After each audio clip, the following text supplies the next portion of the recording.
Hello happy souls, welcome back to my channel. This is Charlotte with Happy Twins 1111. I'm so excited to bring you a new reading today. I haven't done this one before. This is the How to Mend Your Broken Heart reading. What is this pain in your chest? What is at the root of it? And how can you transcend the suffering you're experiencing right now? This could be because of romantic relationships, familial issues. Whatever your circumstances are, we're digging really deep today to get all of the details. We're going really in depth. Now, I don't normally do 4 piles, but I was guided to today. And again, we're starting with the animal cards that I felt really guided to use again. In pile number 1, we've got the owl with a Amazonite. And just so you can see which deck we'll be using with that pile, it's the Naked Heart Tarot. For pile number 2, you've got the lion with a rhodonite heart. And again, the deck we'll be using with this pile is the lovely Omens Tarot. In pile number 3, we've got the unicorn with charoite. And the deck we'll be using for that pile is the Moon Power Tarot. And finally, in pile number 3, we've got the eagle and the ammonite. And the deck we'll be using for this pile is the Journey of the Sacred Bee. So take your time choosing. As always, there's no right or wrong way. Just see which one you're drawn to, which crystal. If you're drawn to more than one, it just means there are messages in more than one pile for you. Please remember these are general readings, and that means it probably won't resonate for you 100%. You really need to apply a high level of discernment. Don't try and make it fit. Just take the messages that resonate for you and leave the ones that don't. And please do comment down below and let me know how you found this. I really do appreciate your feedback, and it's so lovely to me to hear how you're receiving my messages. So let's do this. The timestamps are in the description box below. That will take you straight to your pile, and I will see you there. Hello pile 1, welcome to your reading. You have chosen the owl and the Amazonite and the Naked Heart Tarot. I'm going to give these a really good shuffle, and today's reading we're asking how to mend your broken heart. Whatever's hurting you right now, we're going to get to the bottom of it. We're going to figure out how you can move forward and heal from this difficult period in your life. Haven't done this reading before, so let me know in the comments if this is something you'd like to see more of. There won't be an extended reading today. I'm a bit short on time, but I did want to put a video out. So we're just going to do the YouTube reading. And whilst I'm shuffling, don't forget that you can still book Reiki classes with me. You can book it on my website, which is www.happysouls1111.com. And I am so excited to share the Reiki love with even more of you. It really is such an honor and a privilege to pass it on. If you haven't heard of Reiki, it's a healing modality that can work both remotely and with hands-on. And Reiki 1 is for beginners. It's for people that want to apply Reiki for themselves and to friends and family. And there's also a level 2 course for those of you that would like to sort of, move towards a professional practice. But it really is wonderful to share that with you. Hopefully you'll join me. Can't wait to see you there. But also whilst I'm shuffling, just take a moment to take a nice, long, deep breath to set the intention that you're ready and willing to receive the messages you need the most. And you can also ask for a sign at this stage. A sign can be anything at all. It could be an object, a symbol, God, goddess or deity. It could be an animal or something else from nature. There's no right or wrong. Just see what pops into your head first. The universe really does communicate with us in the most mysterious ways. And you may find also that your sign appears outside of the reading for you as well. And that's just the universe giving you a nod, letting you know that you're not alone, that it's listening. It will always communicate with you through the most direct means possible. And if you've not sharpened your higher senses or even opened them yet, then numbers and symbols and visual imagery is one of the easiest ways to reach you. So it does pay to ask for a sign to help you receive that reassurance and comfort.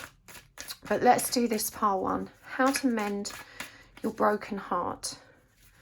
Let's see what's coming through for you today. Now, when you chose the owl, there's also some other cards beneath here that I drew at random after shuffling before we started the reading. So the owl, the card you chose, will be your main significator for this reading. Let's see what else we have here for you. Okay, the camel, black swan, feeling numb, the sword, and love grows love. So I'm going to draw some cards first to get an understanding of what your situation is before we start looking at how you can move past it. See what's coming through for you here. I do work with reversed cards in my readings. If you'd like to understand more about how I shuffle and work with reversals, there is a little write-up in the description box below. We've got the High Priestess and more owl energy there for you, plus a Hand of Hamza for those of you looking for signs, or the Triple Moon. The Five of Swords in reverse and a shark. The Eight of Pentacles. Beaver energy. Seven of Wands in reverse, and I believe that's a jaguar or mountain lion. Ace of Cups. And the Magician with octopus there. Got bones and roses as well. Another sword. Right, we'll get more oracle cards and charms as we go, and certainly more tarot, but let's start where we are with what's on the table.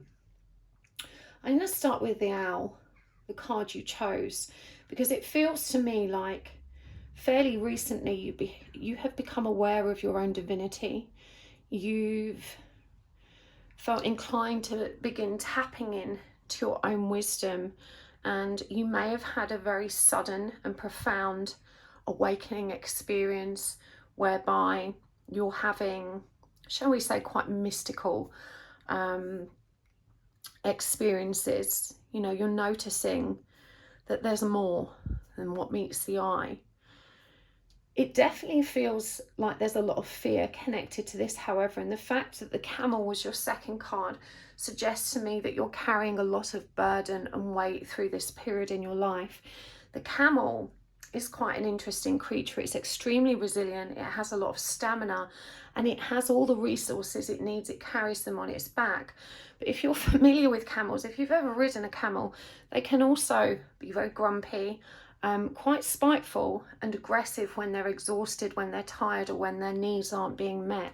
And so I feel like even though you're kind of discovering your divinity, your soul's purpose, you're diving deep into this spiritual world, you're coming through this part of your journey carrying a tremendous amount of weight, and you may not realize that you actually have everything you need to get through this period.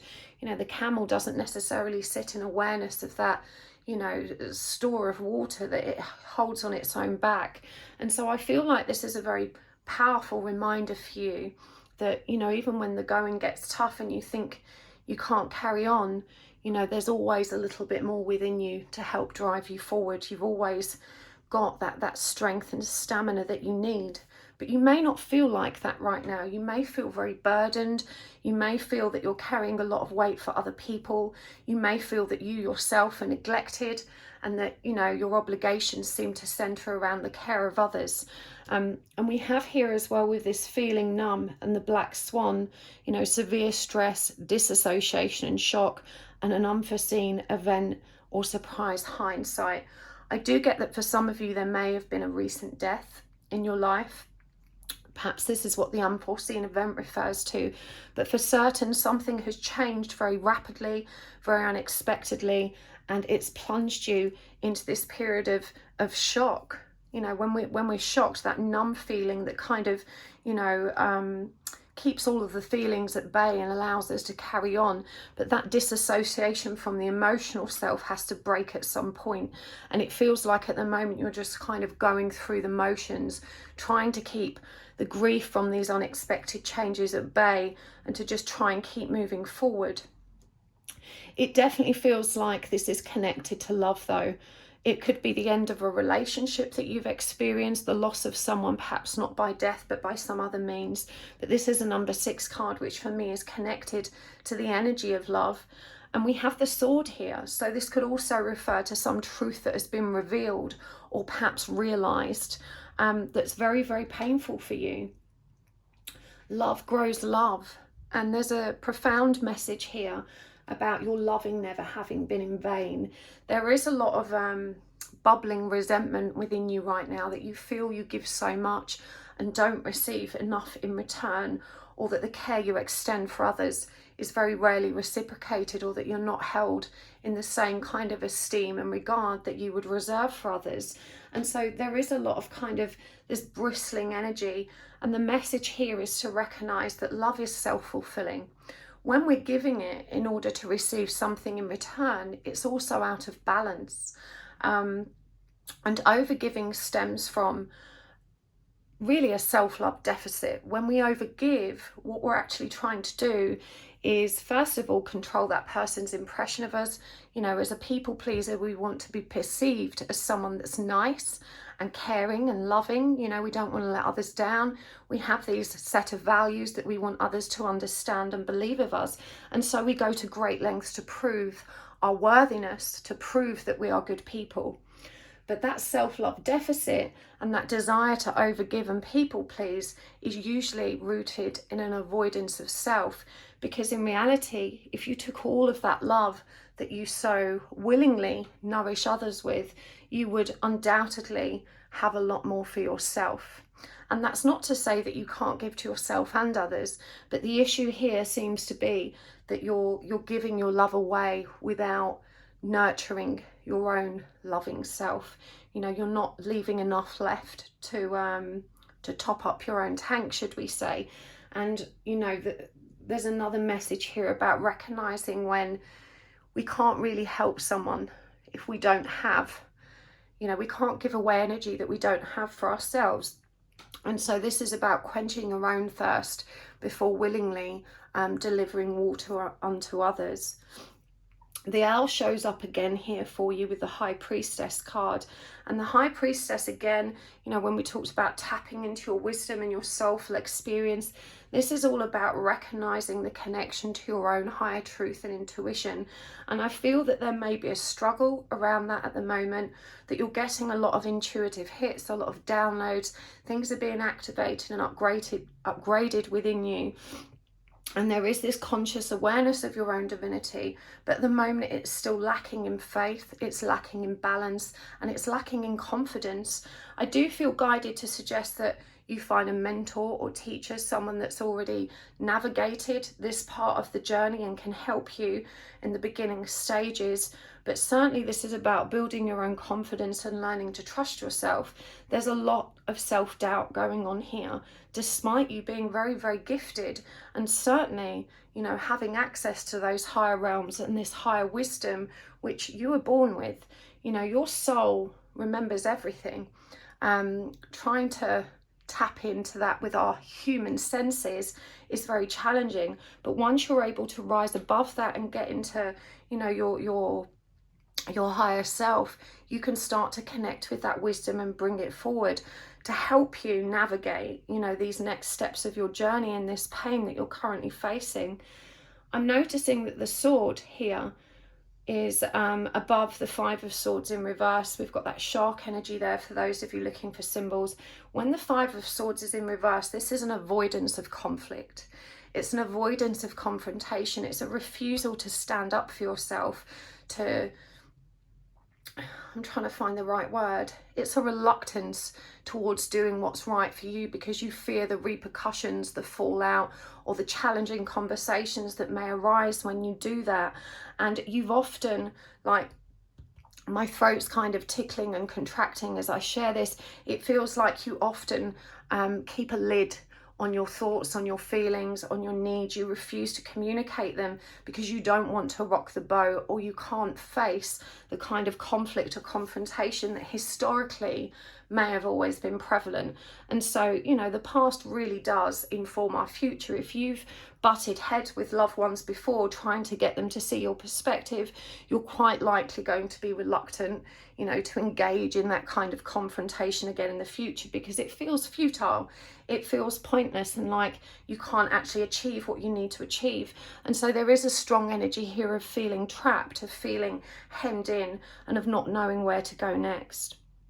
We've also got the Eight of Pentacles comes up, so it may feel like work in particular is a burden, and I'm hearing that you work very hard, you're a very practical person. In fact, you may be an earth sign. That's coming through strong, so that would be Virgo, Capricorn or Taurus.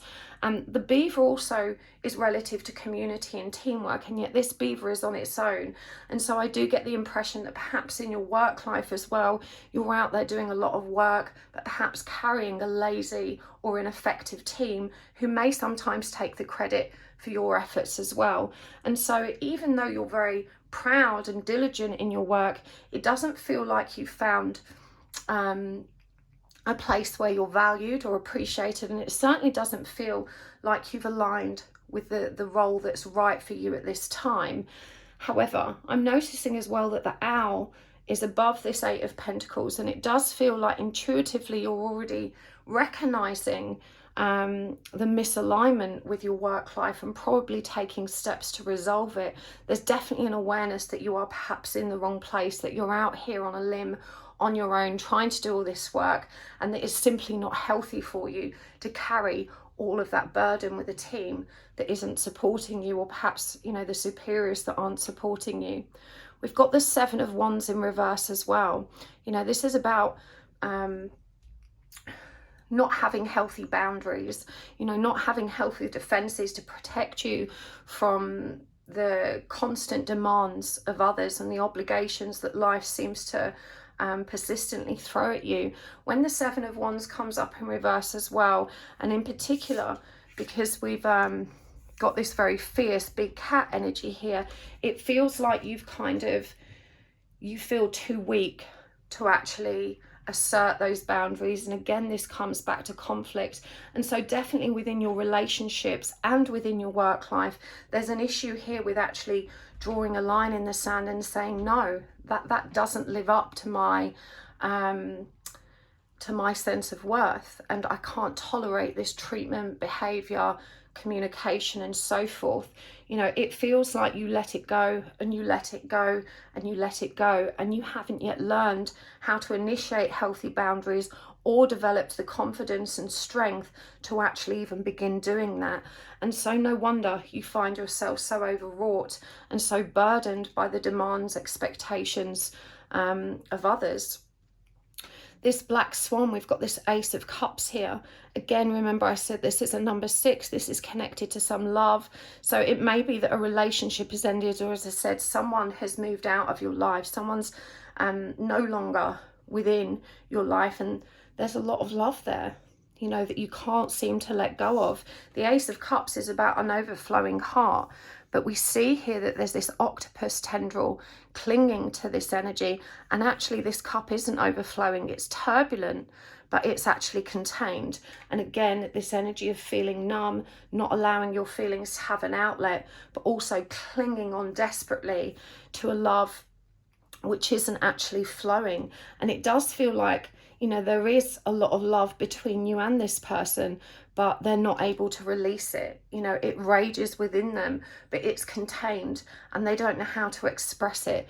And so it could be that this person has walked away from you or your relationship, and, you know, you may have assumed that they don't care.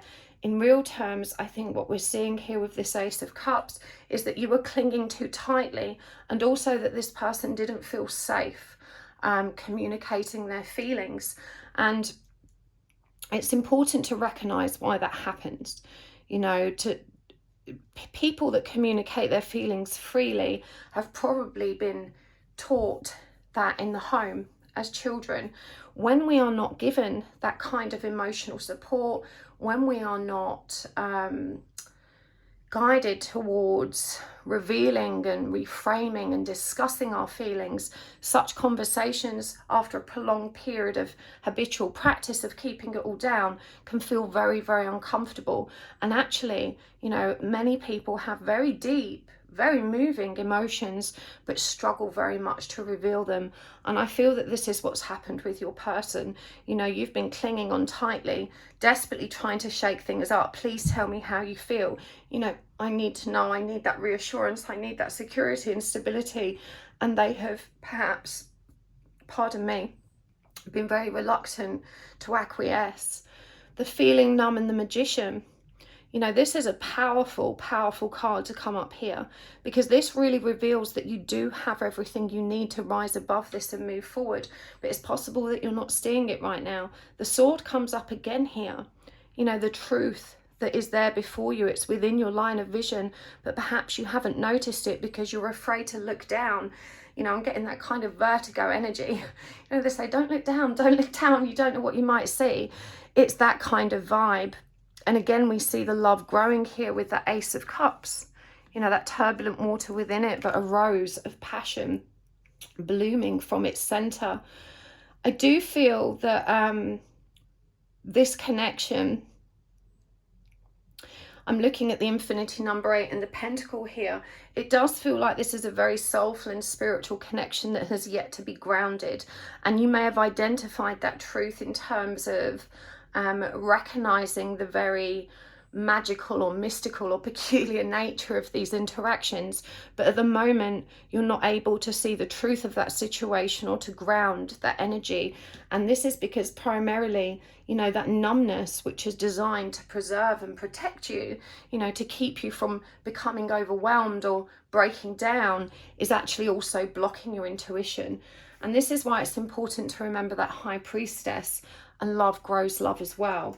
You know, the High Priestess, she is connected to that wisdom and her higher self because of her divine feminine qualities. She's both emotionally and intuitively receptive, and our emotional body is actually the, you know, one of the most profound senses that we have as human beings. And so when it's shut down and it's not operating in the way it should be, you know, we're denied a lot of the knowing that would otherwise be available to us. And I feel this is what's happening here. It may feel that you're just very stuck. You know, this person's walked away and you don't see any way back. You thought there was an intense or spiritual connection here, but them having left has made you question your own integrity and faith. Definitely, again, going back to this octopus energy, there was a clinging, chasing energy here which kind of suffocated the other person. You know, that they both reveled in it and were also terrified of it, because opening your heart to receive love may seem like a simple practice to you because you long for it so much and you give it so willingly, and you couldn't possibly understand why anyone would reject love, especially if they wanted it and the feelings were reciprocal. But plenty of people reject love because it would mean facing the fear of losing it. And that rejection and abandonment wound that exists in most human beings can be exceptionally terrifying and overwhelming for some. And I do feel that in your person's case, they are just not ready to let their guard down that far. You know, they're much more comfortable navigating very shallow or meaningless relationships in which they feel more in control, more safe, and don't have to face that fear of perhaps losing out. Whew, deep stuff. So, a broken heart, probably due to the breakdown of a relationship. As I said, there may have been a death here as well, and a death can just be an ending. But I feel for some of you, this grief is profound, and so it could be indicative of an actual, real death. But there's definitely a relationship that's come to a bitter end here, and, you know, a lot of kind of imbalances in your life that point towards that people-pleasing energy, not feeling valued or loved, and definitely the energy of loneliness coming through here. A desire to explore your own divinity, but a fear of trusting in your own intuition. So let's see what the guidance is for you. We've got the Hermit, and the Owl comes through again there for you with tortoise energy. We've got the Ace of Swords in reverse coming up under that other sword. I believe that's another black swan that's come through for you there. The Two of Cups in reverse. The Spirit of Wands.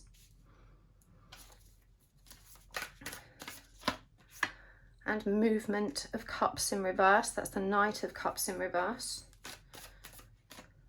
Oh, two came out here, so we keep them both.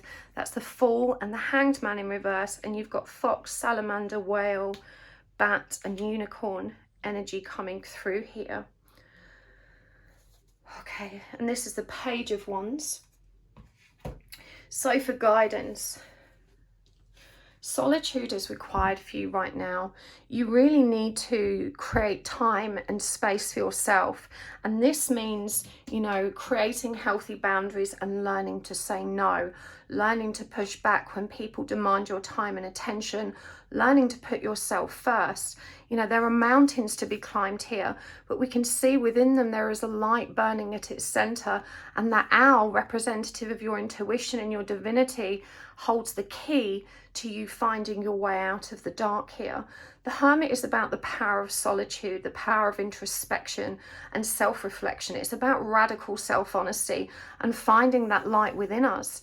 You know, home is in our own hearts. When we try and make home in other people, you know, we're laying ourselves on a very unstable and rocky foundation.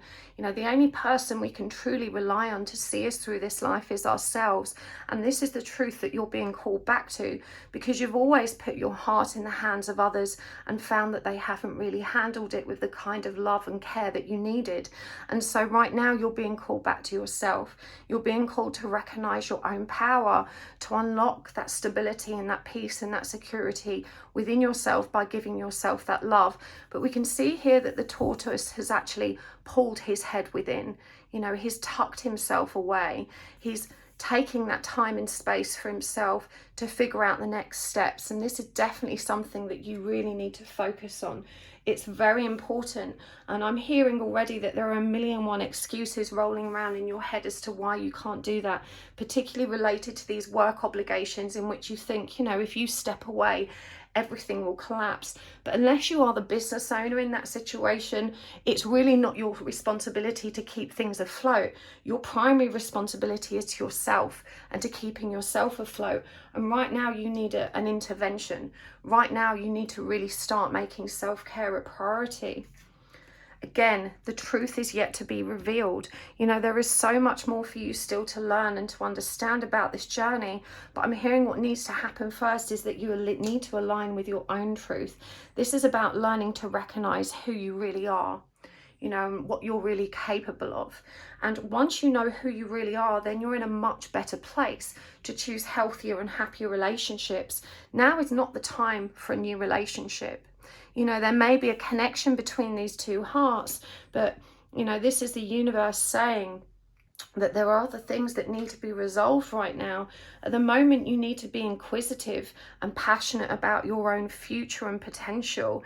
You know, you need to create space for you to find your spark again, to find that spark of creativity, because you did feel that once. There was a time when you felt powerful, when you really felt like you could conquer the world, and yet somehow you didn't mature beyond that faith and realize your fullest potential because you got sidelined by trying to people please and fulfill other people's potential.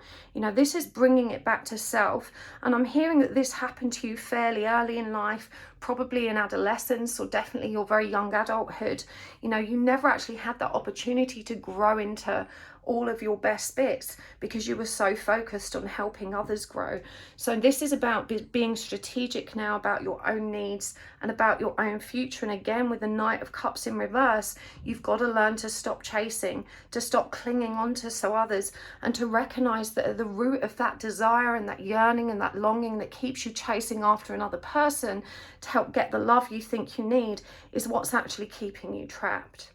You know, when you turn your attention inwards and look for that love within you, all of that chasing energy dissipates, and it creates a lot more room for this person to begin feeling safe.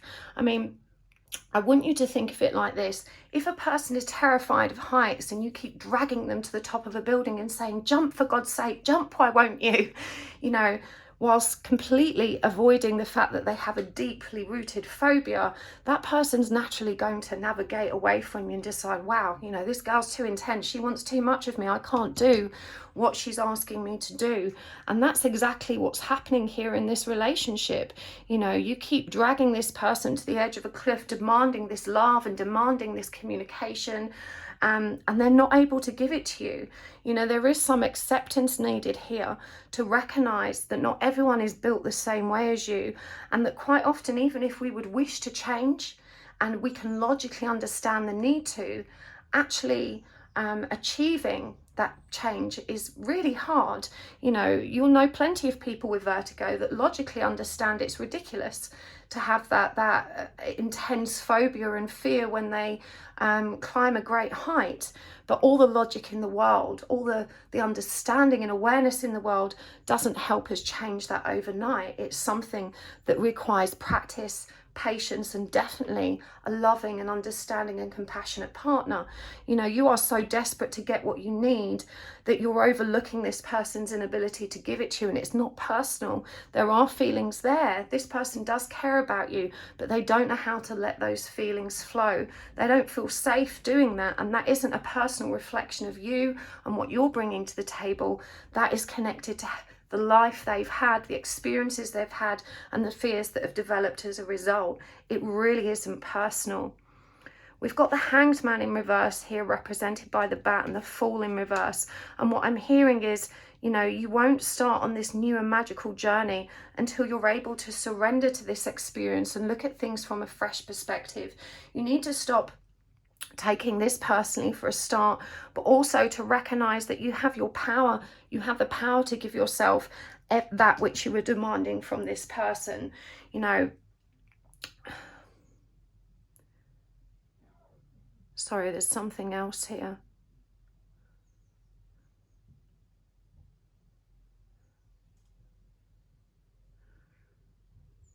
So this is about surrendering, not just to the need for a fresh perspective and change, but surrendering as well to your own shadow aspects. I'm thinking of the bat here as well as that nocturnal creature, and the octopus, the one that clings, as a creature that swims in the deep, is lost in the depths of the ocean. And of course, water represents the emotional body.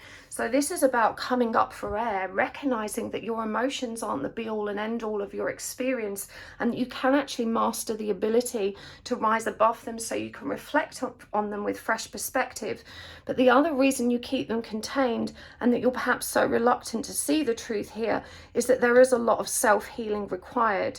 You know, there's a lot of need here to recognize your own dysfunction, your own behaviors, your own shadow aspects. For a long time you felt disappointed and frustrated with other people for not living up to your expectations, while simultaneously ignoring the fact that it's really difficult to change ourselves, let alone expect other people to change for us, and that your power is in focusing on yourself. And of course, dysfunction doesn't just suddenly disappear because we decide it should. You know, the same as I was saying about that vertigo example, it takes time and determination to move past our behaviors. But if you don't learn to love yourself right, you will keep attracting people who don't love you right. You know, how you love yourself sets the benchmark for others that love you. And so all this bitterness and resentment and kind of bristling energy that is born of this frustration with others for not giving you the love that you need needs to be turned inwards so that you can have that magical new beginning. The power to transform and to be happy and to be whole and to heal your broken heart is actually in you. So let's get some more oracle cards and charms to wrap this up with. What's the guidance here for you, pile one? What's the overall final guidance? So this is the Divine Abundance deck. We've got freedom, we've got reframe, we've got change, and we've got humility. And let's get some of these. This is the Moonology Oracle deck. You are good enough, full moon in Virgo. From the Divine Masculine Divine and Feminine Reunited deck. We've got Unconditional Love. From the Queen of the Moon Oracle, we've got Waning Crescent Moon, Realization. And finally, from the Energy Oracle, we've got Daughter Spirit. So let's get some charms for you as well.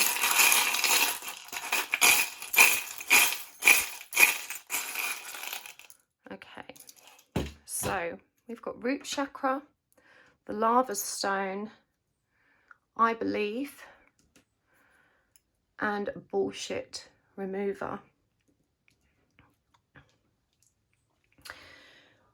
Freedom. I no longer want this fiery ring of resentment to block the good. Release me from its bonds. By letting other people off the hook, you're actually setting yourself free. When you relieve everyone else of the burden and obligation of meeting your needs, you free yourself up to meet your own and allow all of that negative tension and disappointment to dissipate. You know, when you allow yourself to forgive others for, you know, not being able to treat you in the way they wish to, you know, you create space for you to then begin giving yourself that love, rather than the unproductive practice of desperately trying to seek it in others. You are enough. And we've got full moon in Virgo here again, more of that hermit earth energy. You know, you have everything you need within you. You don't need to be validated or approved of by anyone outside of you. Reframe the situation. This is happening for me, not to me. This is a gift. And you can see all these butterflies here, representations of transformation. And even though this is very triggering and painful, you know, you are returning to a state of unconditional love. There's a suggestion here that you need to focus on the mother wound as well, to recognize the impact that has on how you feel about yourself as a human being and how you care for yourself. You know, generally speaking, if our mothers weren't supportive and you know, reassuring, and if our mothers didn't offer us unconditional love, then we haven't been taught how to give it to ourselves, and we were also unwittingly taught that perhaps we're not worthy of it. That's where that abandonment and rejection wound begins. A lot of people feel that the abandonment and rejection wound must be rooted in a literal abandonment. My dad left me, or, you know, my mum ran off with another guy and started a new family. But abandonment is in everything. It's in the mother who doesn't have time to listen to you, the mother that avoids those deep conversations to ask how you are, or the parent that, you know, fails to turn up to those important events in your life. All of that is rejection and abandonment. And even though it's subtle and seemingly inconsequential, it all adds up to these very painful wounds that result in that self-love deficit. So this is about reframing that experience. You've become very adept at giving unconditional love to others, but you really need now to learn to give it to yourself. And you need to transform through this period. You know, we've got Durga here. When the ego finally sees the utter madness of trying to control everything, you come to a sacred crossroads in your own evolution. And this is simply a change of perspective. The change of perspective will have a knock-on effect on the change in circumstances that are required. But Durga is a very powerful goddess. You know, the reason she has so many arms and tools is because she's so capable. You know, she's so capable of setting out to reach her fullest potential. And this is about stop trying to control other people to get what you need and focus on your own evolution. This realization holds the key to your transformation and is what allows you to step out of the dark into a new dawn. Humility. Allow me, divine. And look, you've got the owl showing up here again. Also dragonfly here and this little tiny dog. Allow me, divine, to always accept the right assistance. I welcome your help in every way and receive it. And this is connected here to the daughter spirit, which reminds you, you know, that the loving energies of the universe are always there for you. That peace is always there for you. You just have to open yourself up to receive it, to trust in your own divinity, to ask for support from the light, and to give yourself the time and space to find it. You know, if you're rushing around all the time and you're not giving yourself that loving energy, that loving space and time, how are you going to connect with all of that support that is available to you? You tell yourself a lot of stories that aren't true. You know, you're being asked now to recognize how limiting those beliefs you have are. If you're stuck on ruminating about things, you've got to ask yourself sincerely, is this true? Do I have any evidence that it's true? If it's a fear about the future, you've got to remember it hasn't happened yet. You know, there's too many falsehoods that you labor under that make you so anxious and so weary. Trust in your own divinity, trust in a way forward, trust that you can get through this. All that's required is your faith.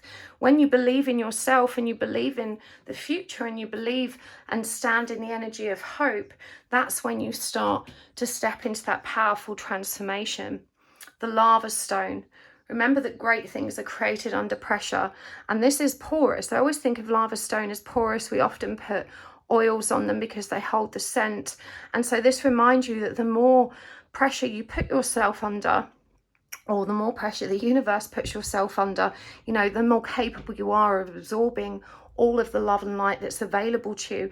We must remember that our capacity to suffer and experience pain is in direct proportion to our capacity to love and to feel joy.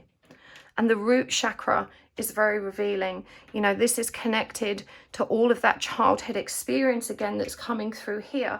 The root chakra is where we store all of our trauma, especially the earlier trauma, but also from our past lives as much as our past experiences in this life. And so this is where your healing needs to be focused right now. It may help you to get a talking therapist that you can work through this with, or perhaps even look at regression therapy that can help you remember those difficult aspects of childhood that you may not be aware of. Because as I said, sometimes it's those seemingly inconsequential circumstances, slights, or minor neglects that actually has the biggest impact. Regression therapy is powerful because your subconscious mind knows where the root cause of your trauma and pain is, and when you're guided into a trance state by a hypnotherapist, you know, they know how to get you to that root cause so you can develop that conscious and awareness and start healing that part of yourself. I really hope that was helpful, part one. I'm sending you so much love and so much light for your forward journey. Thank you so much for being here today. I appreciate you guys tuning in so much. It really is such an honor to share this journey with you.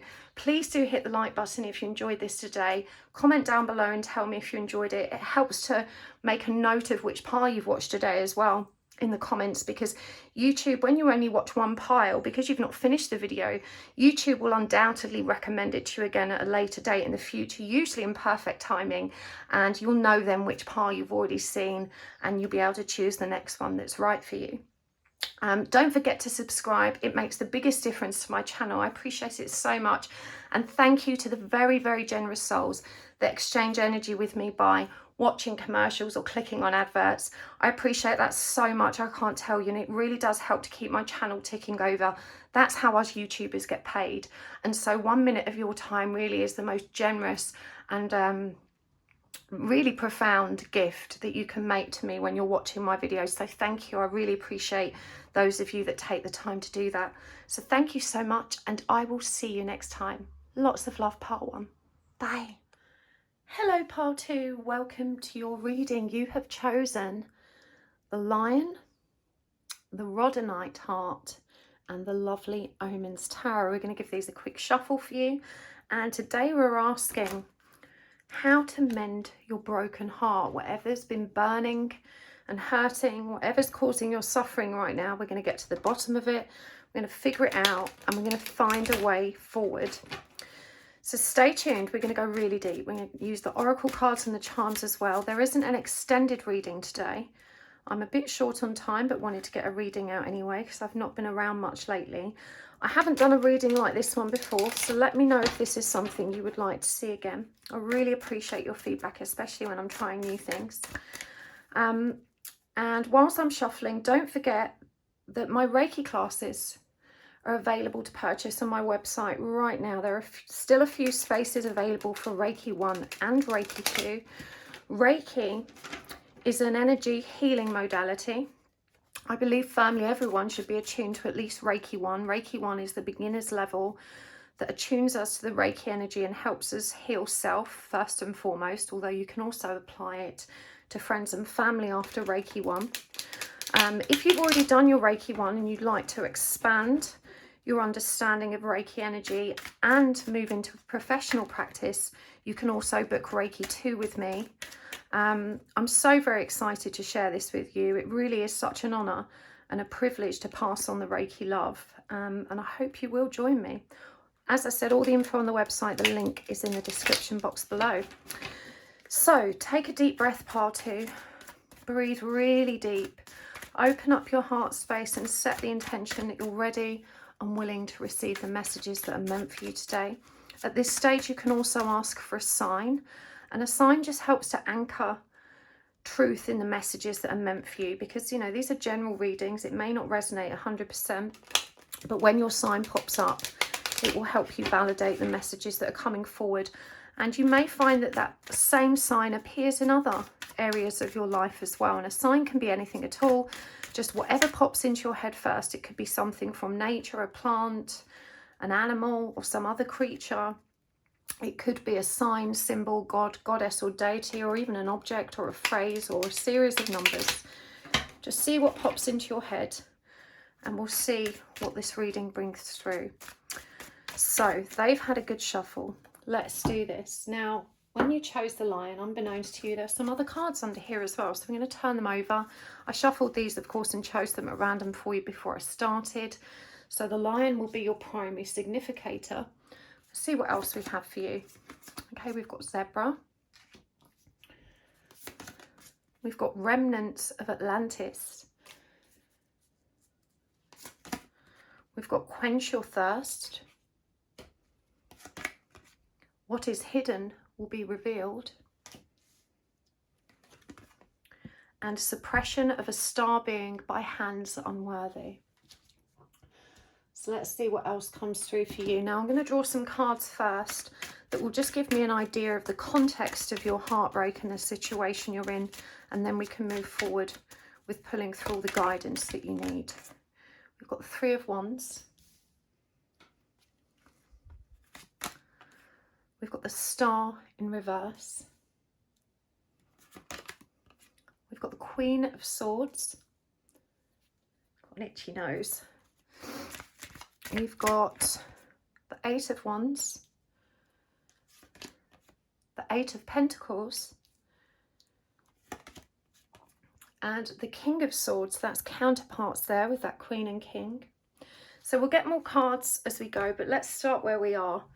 So I want to start with the lion, the card that you chose for yourself.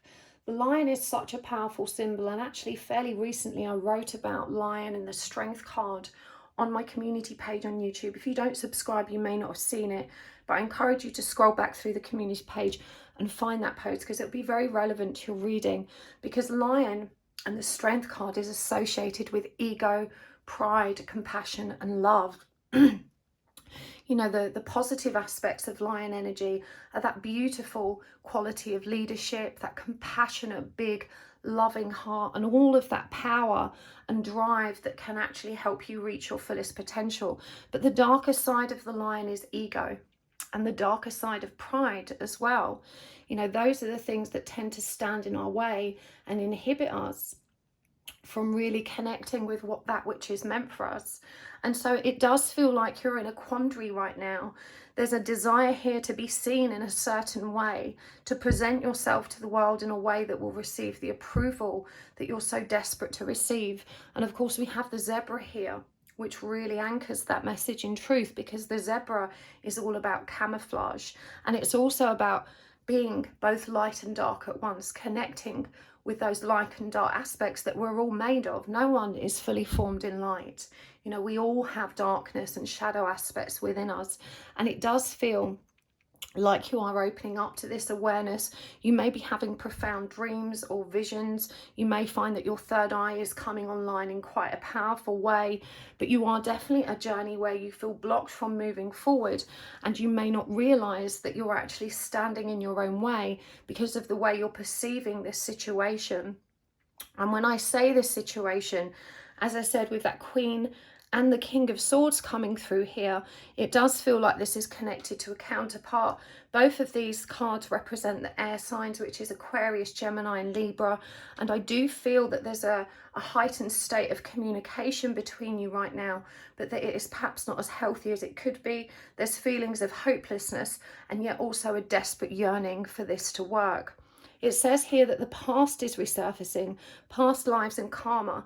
Now, this may refer to a third-party situation between you and your person, or it may be the case that a lot of trauma from your past or even past lives is surfacing, you know, and being revealed so that it can be healed. And when that happens between counterparts, it can be very triggering. You know, I do get the energy of a twin flame connection here, and it may not be a twin flame connection in your case. It may just be that it's the mirroring energy that that connection represents that is being communicated here in your reading. But generally speaking, twin flames mirror one another's light and dark aspects, and that triggers all of that truth to the surface so that it can be brought into our awareness for resolution. And it feels that's what's happening here. You know, both of you are remembering things from the past that are coming forward and distorting your perception of what is, because we see here with this what is hidden will be revealed that neither one of you has yet picked up the key to open the door to clarity and understanding. It feels like neither one of you trusts one another. There's a great deal of bitterness in this connection, and this may have been born of some very hostile energy that's existed between you.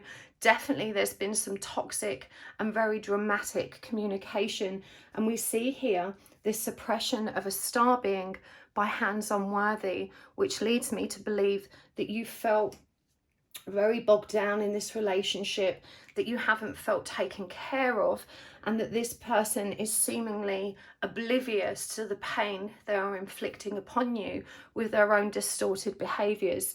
And it feels like, you know, you want to let go, you want to move away, but you feel absolutely trapped by the intensity of the energy that presents between you. This is a I can't live with them, I can't live without them energy. You recognize the need for change, but feel thoroughly overwhelmed and unable to move forward. And it says here, be receptive, rehydrate and replenish yourself. This is a number 19 card, which also connects to the energy of the sun, that kind of really vibrant and loving and very pure and innocent energy that we embody as children.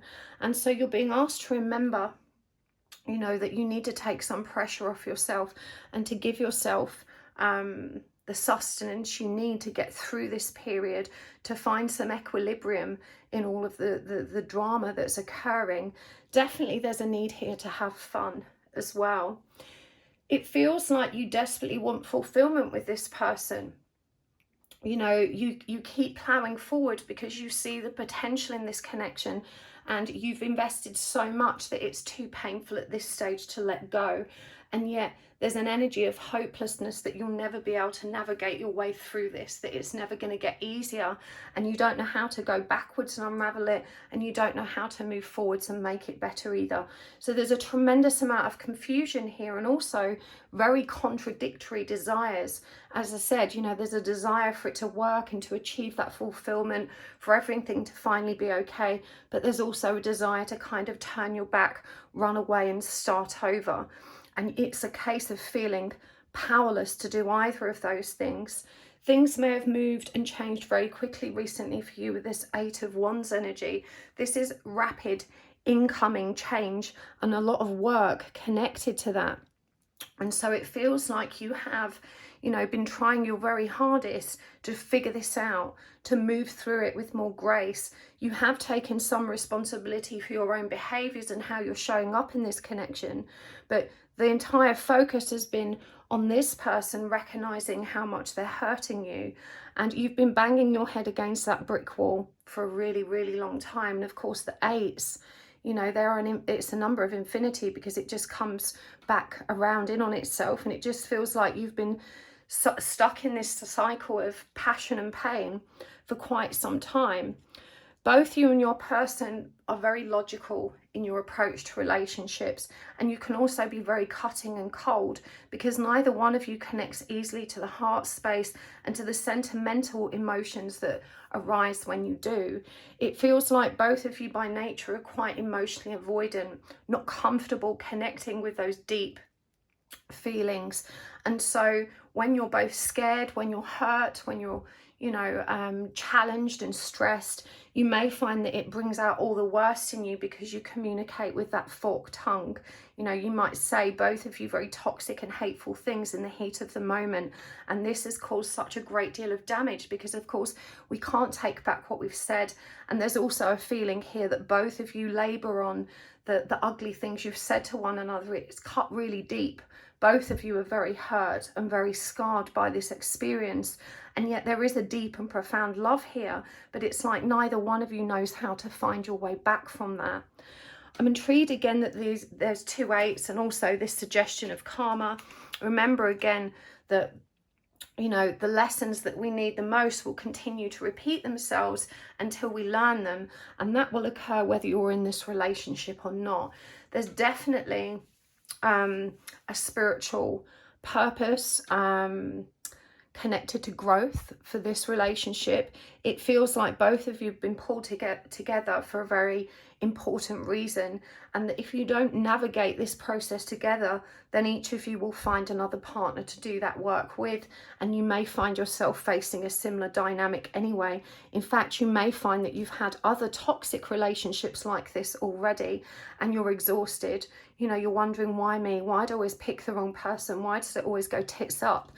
But this is the past resurfacing, and it's desperately trying to get your attention and ask you to pay attention to the light that's available to you to illuminate these shadow aspects that keep you stuck.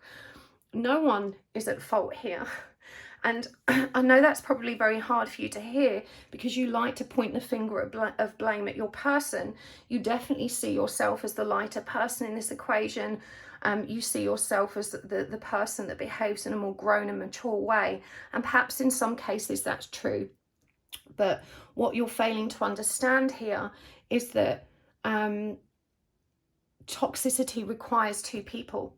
It requires both an enabler and an abuser. And actually, I think you both swap roles between those. I think you can both be as hard on each other. And, the point is, you both keep choosing each other. You keep showing up for this relationship. And so you may sit in this energy of victim consciousness. So this worries me. It's so hard. This person's so awful, and yet I love them so much, and I see the good in them, and I hope it can be better. Why are they treating me like this? But you're not recognizing how you perpetuate that cycle, because you keep showing up for more. A healthy person doesn't stick around or tolerate this kind of behavior, and neither do they perpetuate it by also stooping to the same level at times. And you would perhaps justify those kind of behaviors to yourself by, anyone will behave that way in these circumstances. But when you do that, you deny yourself the power of accountability, which is to recognize that even though we can't control how others treat us, we always have a choice of how we react, and that our reactions should be rooted in our own values. That's real integrity. Integrity refers to how we behave regardless of what's going on around us. And so, this is kind of like the analogy I'd use here would be along the lines of, I don't believe in stealing, but I don't mind stealing from the rich man because he has too much if I'm giving it to the poor. It's justifying something that contradicts your values when it suits you. And actually, I don't think that right now your behavior is in congruence with your values, that you stoke this fire and play a lot of games as well, which further instigates more toxicity, more drama, because there's so much anger towards your person here that there is a deep-seated desire to also punish them. you feel very aggrieved that you seem to be the one that carries all the pain, and it burns you to think that they get away with it or that it's easier for them. And this is what gives rise to that spite and that anger in you. And again, this is when we see both of you resorting to really harsh and cold communications. And so it does feel like, even though your person is definitely bringing a higher level of toxicity to this connection, you willingly partake in that and fuel that by your refusal to step away or to step forward with a different energy. You know, it takes two people to create the whole. And when you come at the equation with a different kind of energy, a more balanced, trusting, compassionate and loving energy, you create an opening for a new way of being. But one of you has to be the bigger person. And even though it pains you, this probably has to be you, because your person doesn't have this awareness or perspective that you have. There may be a lot of fire in your charts, which would be Sagittarius, Aries or Leo. And of course that further fuels the fire, because that brings with it all of that ego, drive and stubbornness, all the shadow aspects of that lion and that brutal pride that stops us from letting our guard down and offering an olive branch. And so it feels like you're so very stuck in this, but you're also not reflecting on your own behaviors with any clarity or recognizing your own power to begin transforming this situation. So let's get some more cards to help us figure out how you can mend the pain you feel in this situation. We've got the Two of Wands. We've got the Tower in reverse. We've got the High Priestess in reverse. We've got the Hanged Man. So interesting that a lot of these cards came through for pile 1 as well. We've got the Strength card. So again, that's that Leo or Lion energy that you've already picked. And there is a cat here too. And we've got the King of Wands in reverse. So when the Two of Wands comes up, this is about decisiveness and making decisions. And the thing is here that you don't want to make a decision to move away. You want your person to make the decision to change and show up differently. But when you get stuck in that way of thinking, it has to be this way, you know, I just want them to decide to make it okay, you know, you're essentially putting off the inevitable. This person is demonstrating to you quite clearly that they cannot live up to your expectations. They cannot change in the way you want them to right now. And so by continually banging your head against that same brick wall, what you're essentially doing is avoiding the inevitable. You know, the tower has to come down so that you can rebuild anew. Sometimes we have to destroy what was so that we can start over. And so I do feel that it may be beneficial for you to walk away from this situation, even if temporarily, so you can get some of that perspective, clarity, and of course the benefit of hindsight, which at the moment eludes you. When the High Priestess comes up in reverse, this is, especially with the King of Wands in reverse as well, this is strongly indicative of self-sabotage, not trusting in one's own intuition, being disconnected from your own truth. You know, you're being asked to surrender to a fresh perspective, to surrender as well to your own divinity and to the power you actually have to bring yourself back to balance and equilibrium through your own actions rather than waiting for this person to step up and give you what you need. You do have this power and strength within you again, you know, with that lion energy coming through. You know, this is about learning when not to roar, learning when to walk away. And that might be very challenging for you. I do feel like both of you get easily sucked into conflict because you both have that very fiery nature. And there's also, you know, I'm thinking of the lion as the hunter and the prey. It does feel like both of you are perhaps in that masculine energy, chasing one another. And so there is no balance there. You know, things are distorted, should we say. When the King of Wands comes up in reverse, this is really about letting yourself down. And this is actually more Leo energy. You know, we've got strength upright, and then we've got that King of Wands Leo energy also in reverse, which again shows those two polarities, the light light and dark aspects of the lion. But the King of Wands in reverse is being too impulsive, you know, not recognizing how you sabotage your own potential and opportunities through your own egoic pride and refusal to back down and give in. And when I say give in, it's not about being defeated. It's about recognizing that, you know, this situation isn't productive. Nothing good can come of this. And so I'm going to be the bigger person and step back to allow the dust to settle until such a time as I can, you know, find it in myself to come forward with a peace offering, with more maturity, from a place of equanimity. And so, you know, it does feel like you need to relent. You know, you need to stop chasing something which is quite frankly impossible at this stage of your journey. Too much is hidden and too much needs to be revealed. And it does suggest here that it will be revealed, but in order for that to happen, you're going to have to, you know, bring that focus back to yourself, look at the lessons that the past has taught you, and reflect on the karmic lessons that are being presented for your understanding and your progress. I mentioned earlier a third party, and again, that Three of Wands can be indicative of that. It could be that your person has kept you in this constant cycle of, I'll leave my partner for you, if only you stick around, and that this is what's crushing you so badly because they may have transpired to be false promises. And so if it is a third party situation, you know, again, you avoid the inevitable. You don't want to leave, because keeping them under the guise you currently have them, albeit it be part-time and not representative of the fulfillment you're asking for, it may feel like it's better than nothing.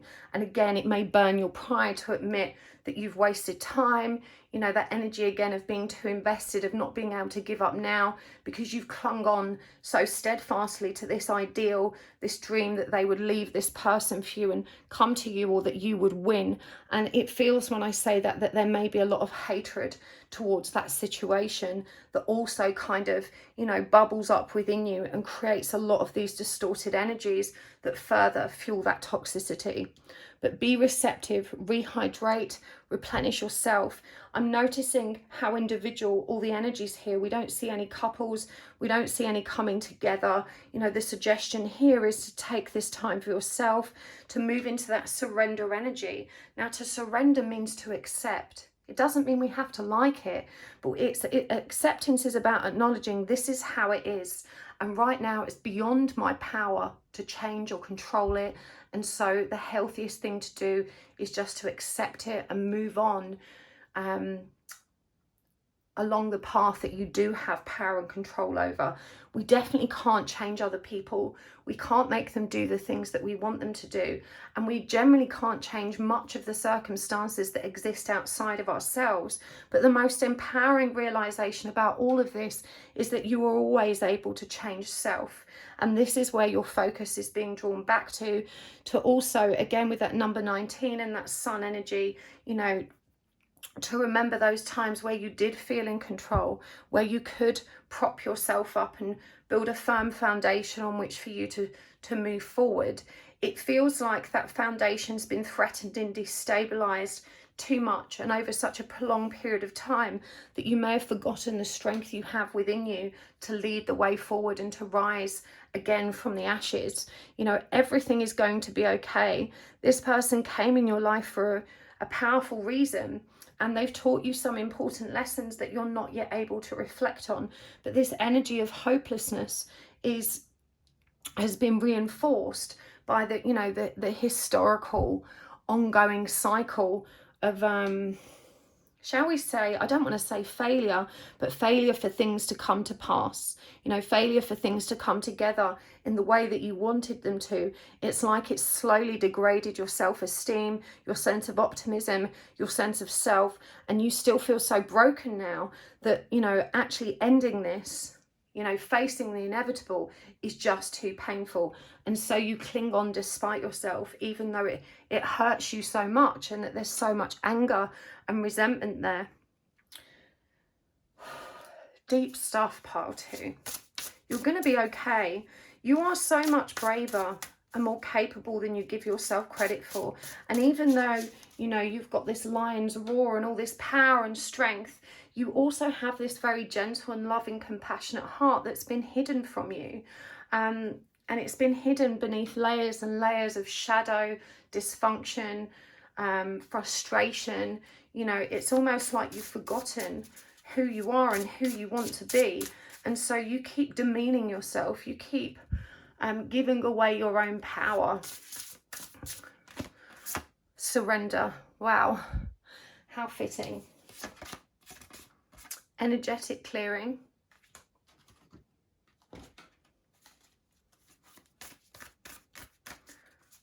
Actually, let's go with these ones. Queen of the Moon Oracle. Acceptance. Wow. Okay, so both two things that have come through for you already. And beauty. Both of those are waning gibbous moons. And what else are we going to get here? Let's get a Moonology Oracle card.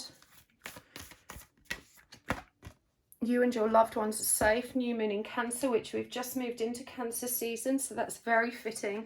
If you're not watching this video at the time of upload, don't worry, it doesn't mean that energy is not relevant to you. It's just that you're experiencing it in another time and in another way. Unconditional love. Unbelievably, this card came up in the exact same position for pile 1. And from the Energy Oracle, we've got second chakra, Archangel Ariel. So that's the sacral. And we've got Angel of Strength.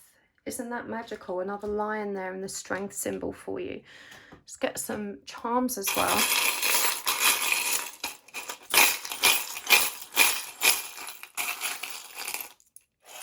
Okay, we've got quite a few tiny ones come through here. We've got fake news. Just, oh, it's going to fall through my fingers. We've got the bicycle. And these little ones say, I love my kids, I love my dogs, and there is also a tiny gift there. Okay, surrender. Sometimes learning to surrender can feel as if you're dying. The ego learns what's hardest to stop trying to control the universe. And this is a really profound message that has already come through for you.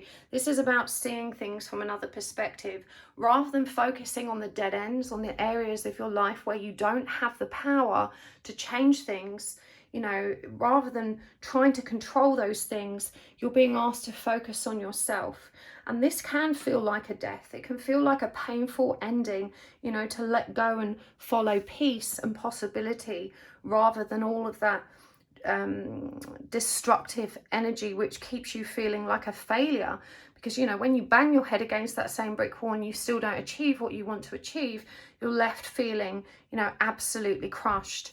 And so this is about looking into the future. Look at all the doves that appear here and the new growth that surrounds the dove here.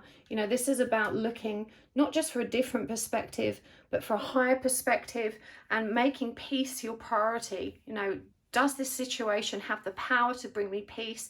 Do I have any control over this situation? Can I really change it? Usually the answer is no, unless it's something that relates to self. It's about learning to recognize those circumstances as outside the boundaries of your control and to let go trying to control it. You are safe. You and your loved ones are safe. You know, you need to ask yourself why you keep yourself in relationships that aren't healthy. You know, you may think that it's better to have someone than to have no one. You may think that having someone else there provides an energy of stability that you can't give to yourself, or that perhaps your life or the life of your family and loved ones would lack in some way without it. But, you know, you're guided to recognize your own inner resilience. Cancer energy is also very stubborn, much like Leo energy. In fact, this came up in yesterday's reading. And if you, bearing in mind we're in Cancer season, if you think about the crab as a creature and its nature, you know, it has this very hard exterior.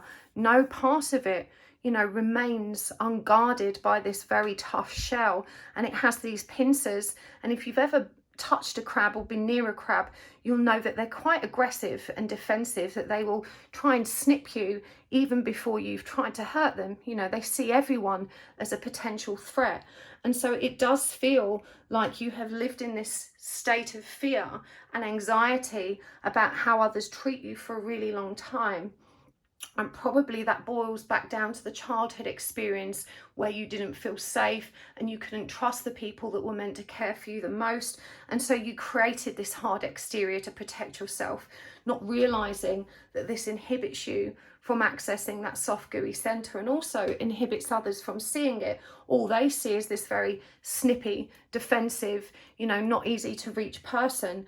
And again, you know, that's another trait of the lion. It contains this big, beautiful heart, but often it's hard to identify it behind that fierce persona, which is the first impression the lion gives us. Energetic clearing. It says here, during crises, the Holy One herself may be emptying you of fear and attachments and preparing you to receive her luminous plan. And when it comes to fear, you must remember that there's only one way for it to be released, and that's up and out.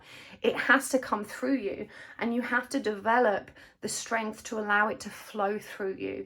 You know, carrying your fear and carrying your pain is often perceived as a strong thing to do. You know, we'll look at other people that have really been through so much drama and trauma and toxicity, and we'll think, my God, they're so strong, they're still here. But quite often, those people carry their pain around with them without ever acknowledging it. And for many generations, that's been perceived as strength. You know, just carry on, don't look into the past, just keep going, stiff upper lip. And actually what we're learning in this day and age, and certainly what your generation is bringing to the table, is that it requires a great deal more strength to actually face the weight of our pain and release it. It may mean that we have to connect with experiences from our past and pain that we've already been through again, and that can be terrifying. But there's a message here about recognizing that when you allow the energy to be cleared from you, you empower yourself and prepare yourself to receive this luminous plan that the universe promises. And you've got Kali Ma here, who is a very powerful Hindu deity. I definitely suggest you read up on her. And you know, this is all about fighting for your own survival. And we've got unconditional love here. Again, I said this came up in part 1 in the same position, and you can see here that there's 2 mothers with a newborn child, and I'm getting the same instincts that I received with part 1, in that this connects to that mother wound, you know. And the mother wound is always the deepest, because it's our first experience of love. It's our first experience of humanity even.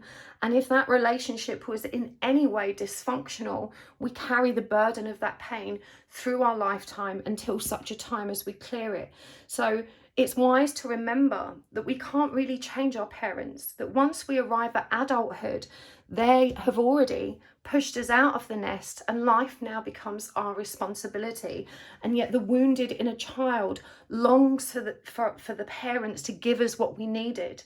You know, the wounded inner child hasn't grown past that need to be loved, to be supported, to be understood, you know, to be appreciated.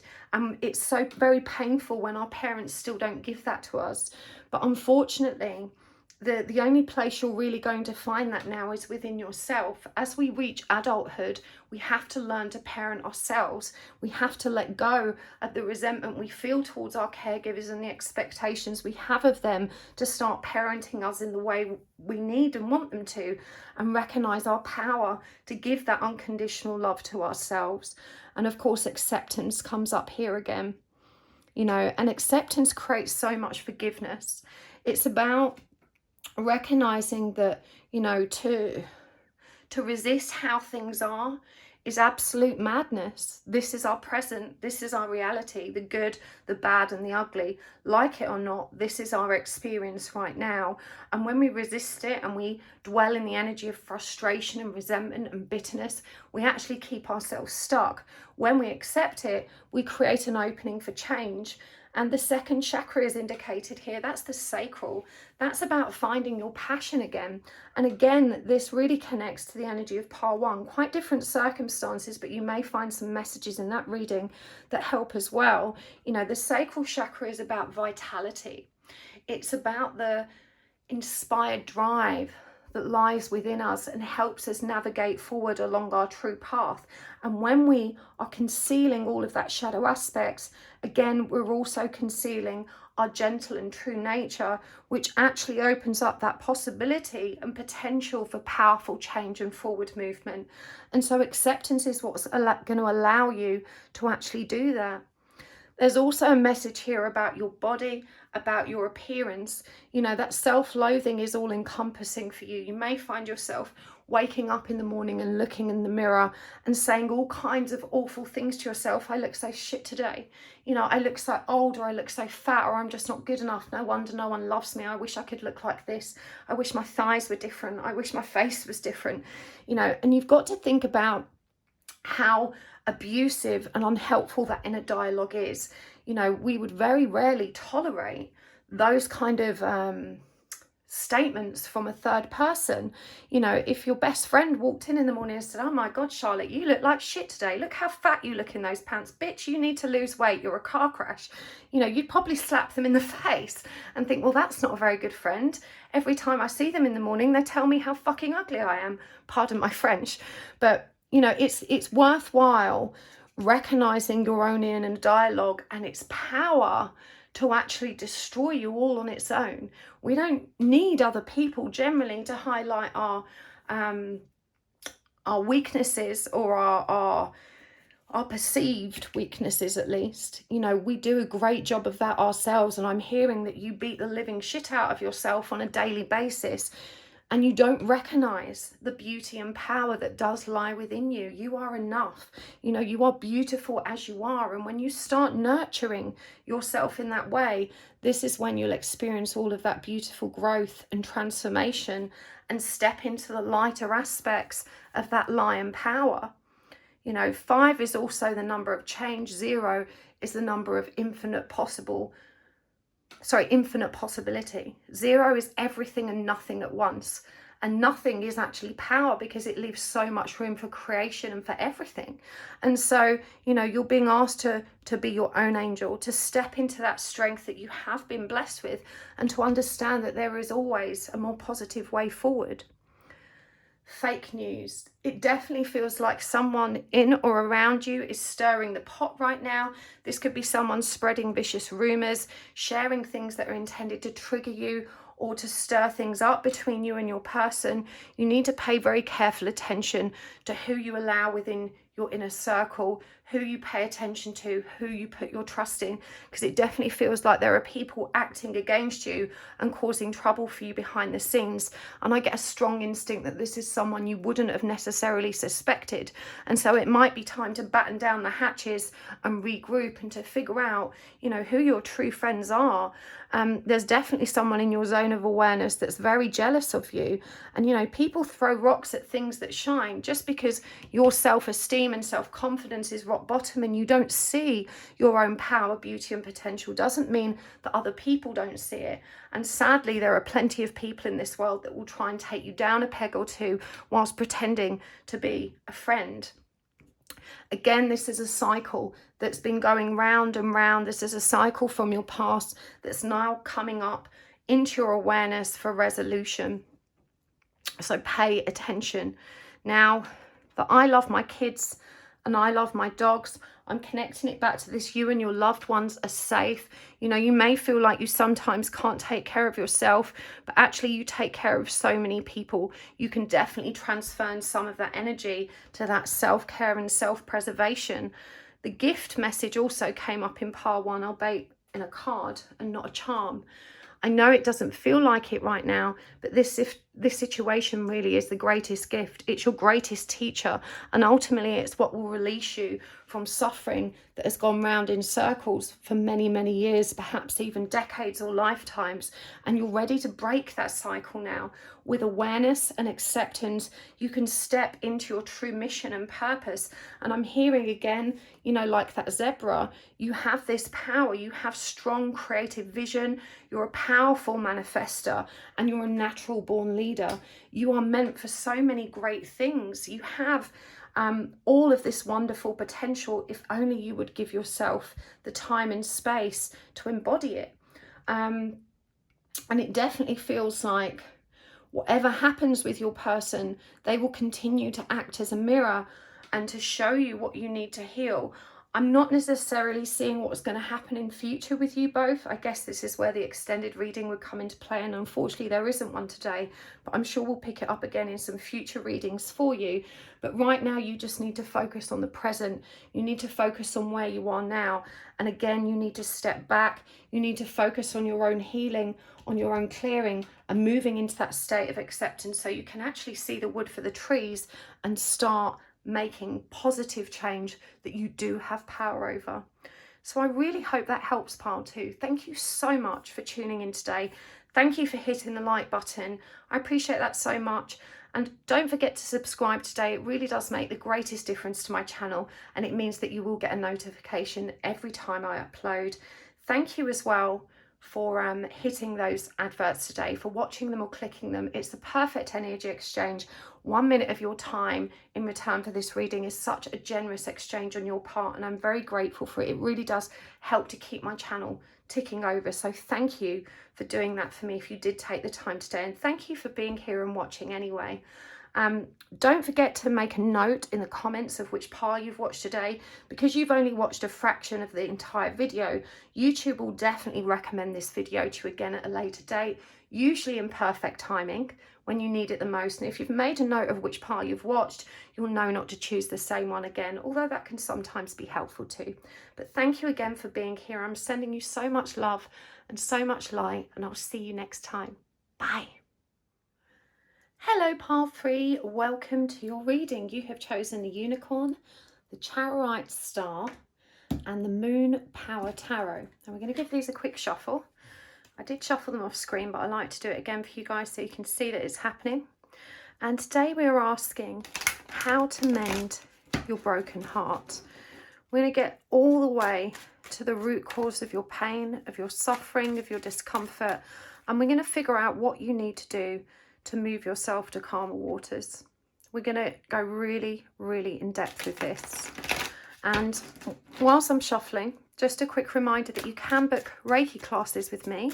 There's still some places left for Reiki 1 and Reiki 2. Reiki 1 is for beginners, and Reiki is an energy healing modality that can be applied either remotely at a distance or with our hands. And the beginner's level, Reiki 1, is primarily for self-healing, although it does offer you the potential to give Reiki to friends and family as well. Reiki level 2, if you've already done your 1, is to help deepen your Reiki practice, and if you wanted to work at a professional level. So you can find all the information on my website, which is happysouls1111.com. All the links are in the description box below. Hopefully I will see you there. I'm very, very excited for both of these classes, in particular Reiki 2, because we're holding it in the Lionsgate portal. That's the 8th of the 8th of August. Magical times. I hope you will join me.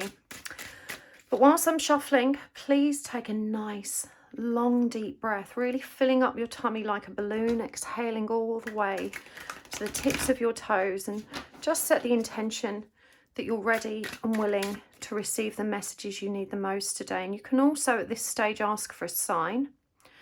A sign just helps us to trust the messages that come through. It offers the universe an opportunity to communicate with you indirectly. And you may find that your sign appears outside of the reading as well. And just allow whatever comes to mind first to be your sign. It could be something from nature, an animal. It could be a god, goddess, or deity. It could be an object, a symbol, a phrase, or numbers. There really is no right or wrong. Just see what pops into your mind, and let's see if it comes through for you today. Now, I've given those a quick shuffle first. I'm going to draw these cards. You probably wouldn't have noticed when you were choosing your unicorn, but there's some other cards hidden here beneath. So this is the significator for your reading, the magical unicorn. And we're going to turn over these other cards and see what else we've got here. I obviously shuffled and drew these at random, so I don't know what's here either. Okay, we've got the elk. We've got dolphin song. Without a care.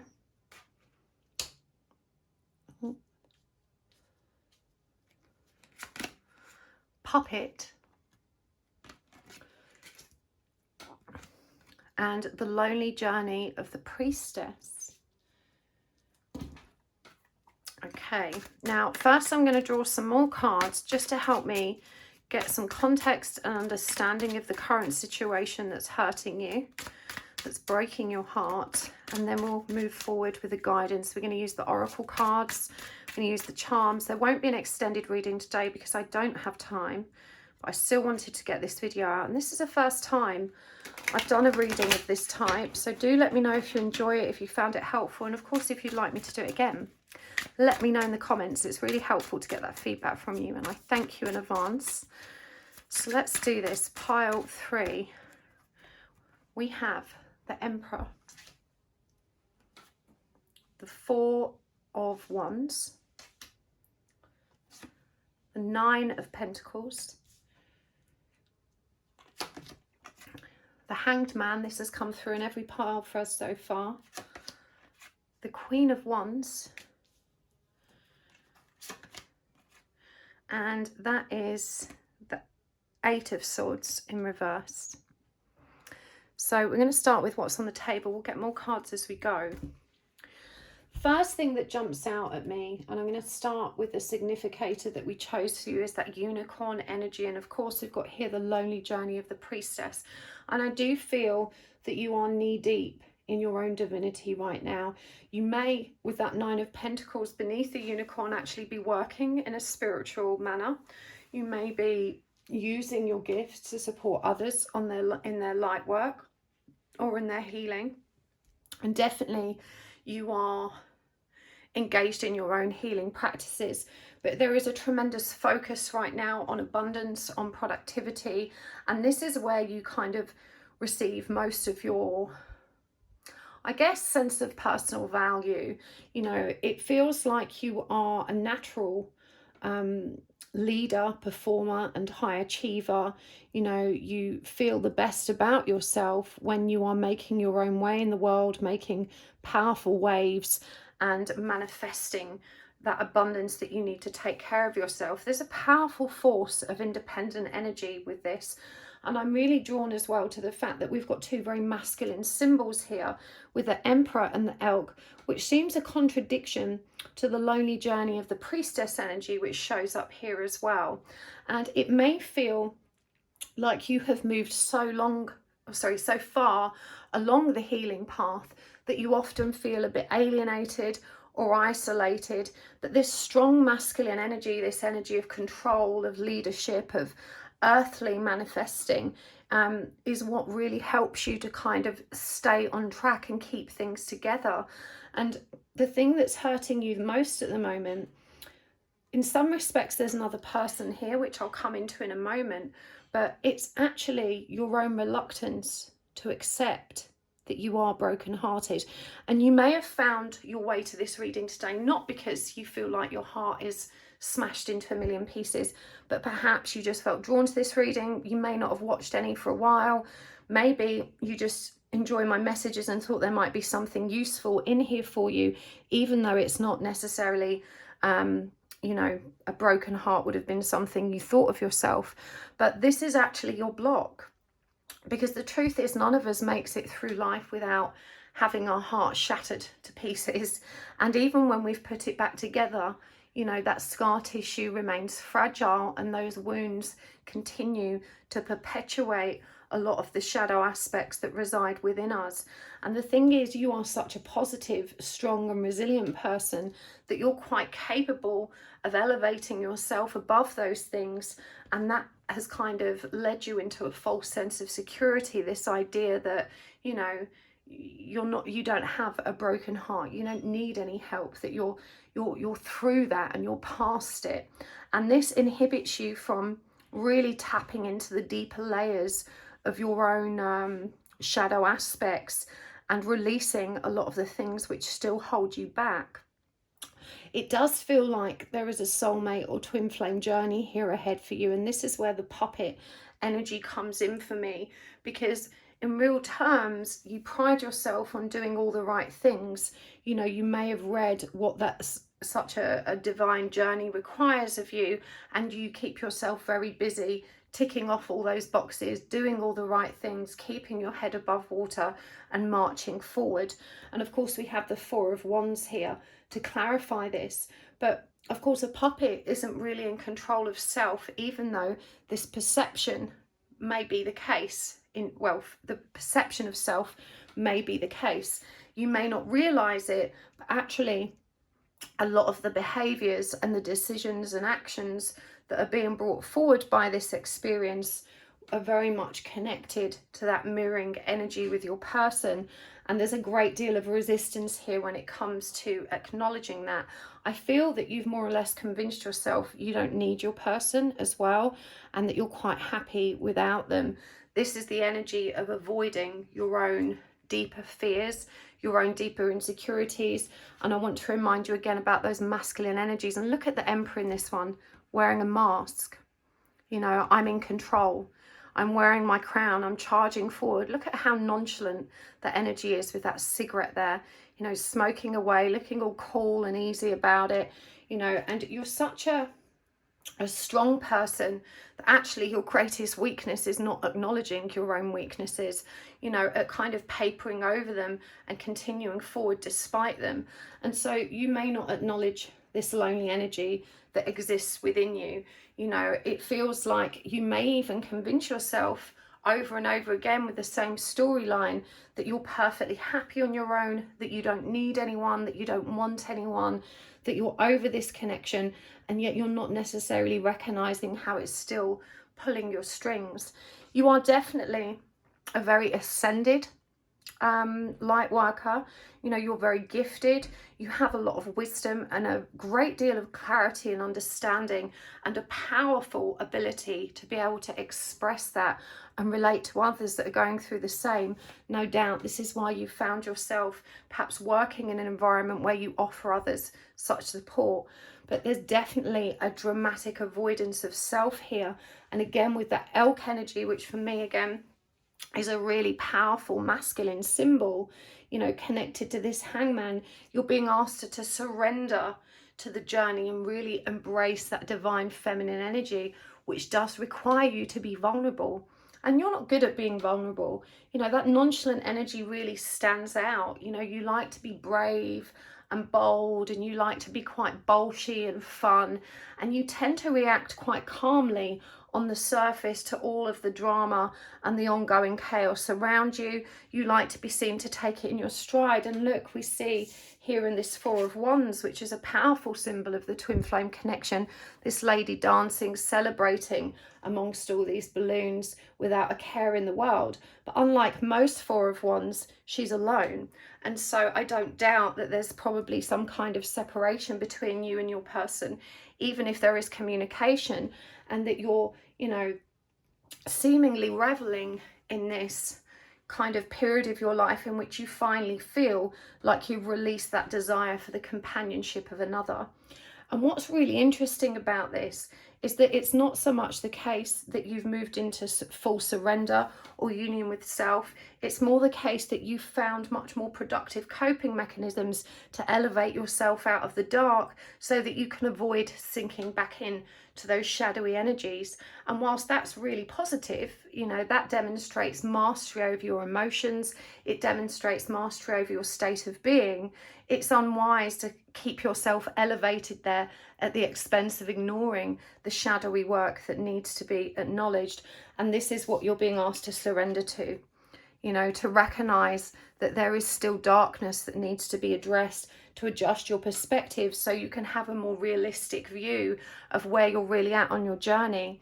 And so there is some energy of frustration here because you've been avoiding these deeper aspects of your healing journey and labouring under the false belief that, you know, there's not a lot of work there for you to do, and that you've arrived and that you're feeling good and you're in union with self. You know, you may have found that you've become a bit bored, or that the energy of this connection has stagnated somewhat, and that you're not really sure what to do next. We've got listening, guidance and clairaudience with the dolphin song coming through here. And I'm noticing this is a number 30, which reduces to 3, that divine feminine empress energy. And you know, this, it says here, listening, guidance and clairaudience. This is about tapping in to that deeper layer of wisdom and understanding that you have access to, in particular, listening to the spiritual counsel that is available to you. It does feel like you, observe what's happening in the 5D, and you're quite playful about exploring that and refining your skills and your gifts. But with this Queen of Wands energy here, there is also a reluctance towards seriousness, or really allowing the heart and mind to align and come into balance so that you can get the full picture. The Queen of Wands is Pisces, Aries energy, and we have Aries energy again here with the Emperor, lots of fire energy here with the Wands. And I do feel that, you know, that Pisces Aries energy is a combination of emotion and power, which is what ultimately drives you forward. But this is quite,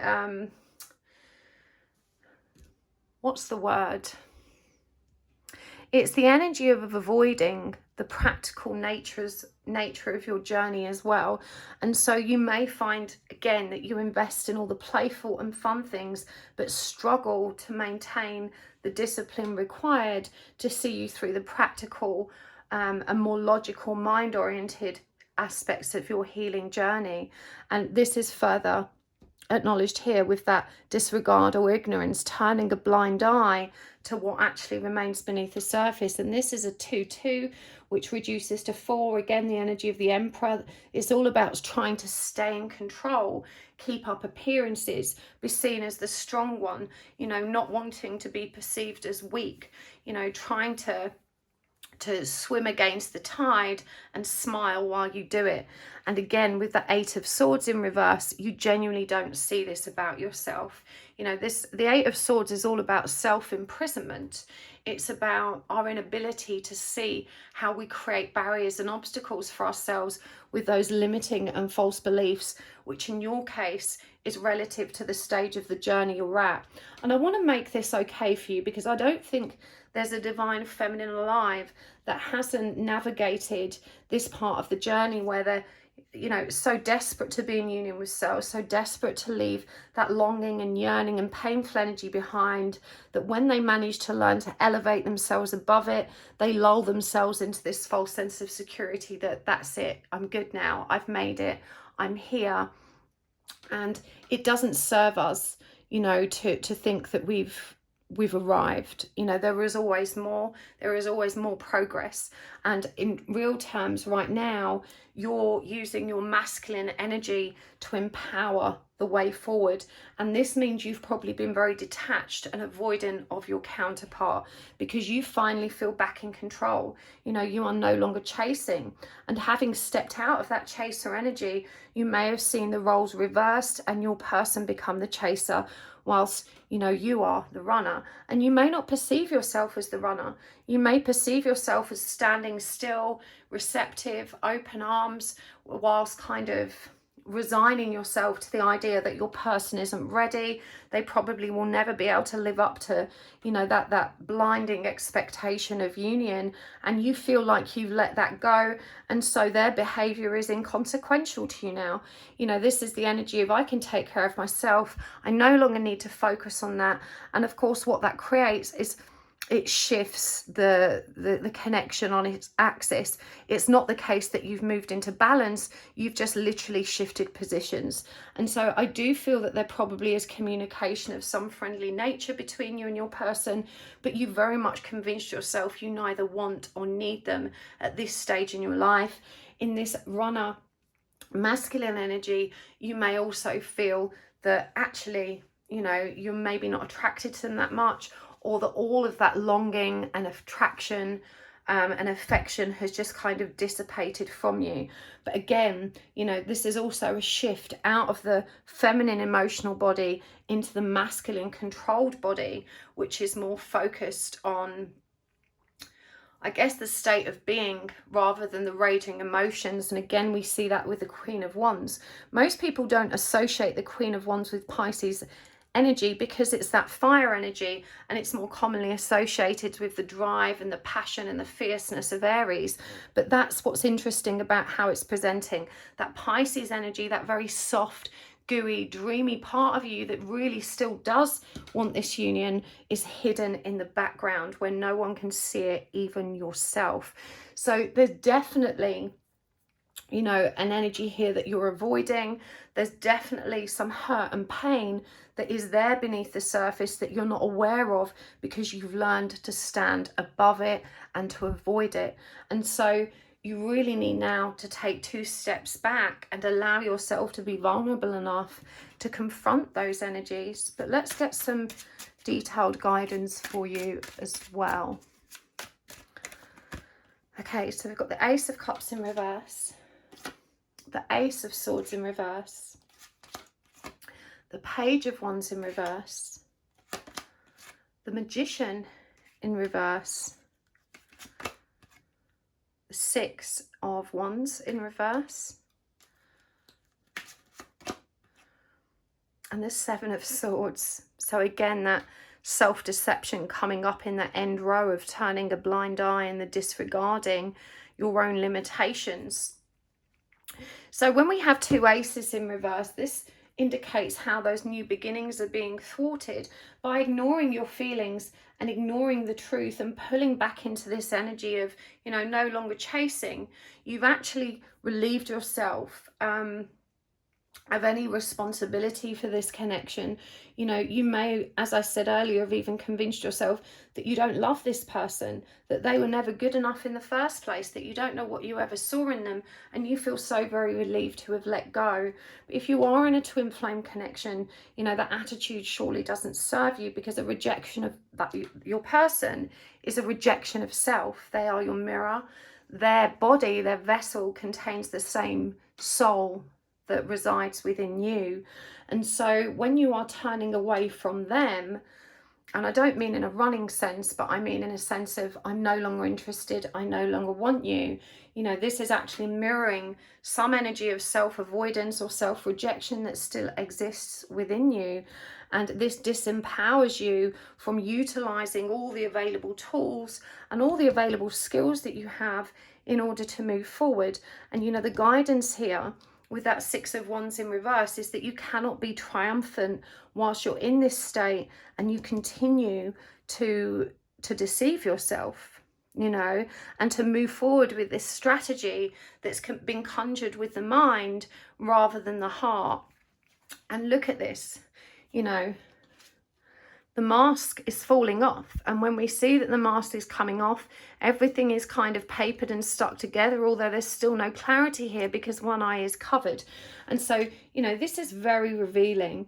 When you take a really close look at yourself, you will realize that you've simply become a master at avoiding your own truth rather than a master at facing it, which is really where you thought you were.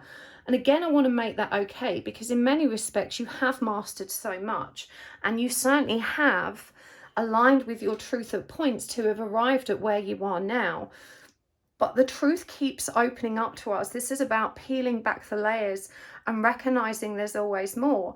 And because you've arrived at this state and decided, that's it, I'm done, I feel great, I feel free, I feel in control, I can celebrate my independence and autonomy, you know, you're quite comfortable where you are. And so there's a reluctance now to peel back another layer and to see what it reveals.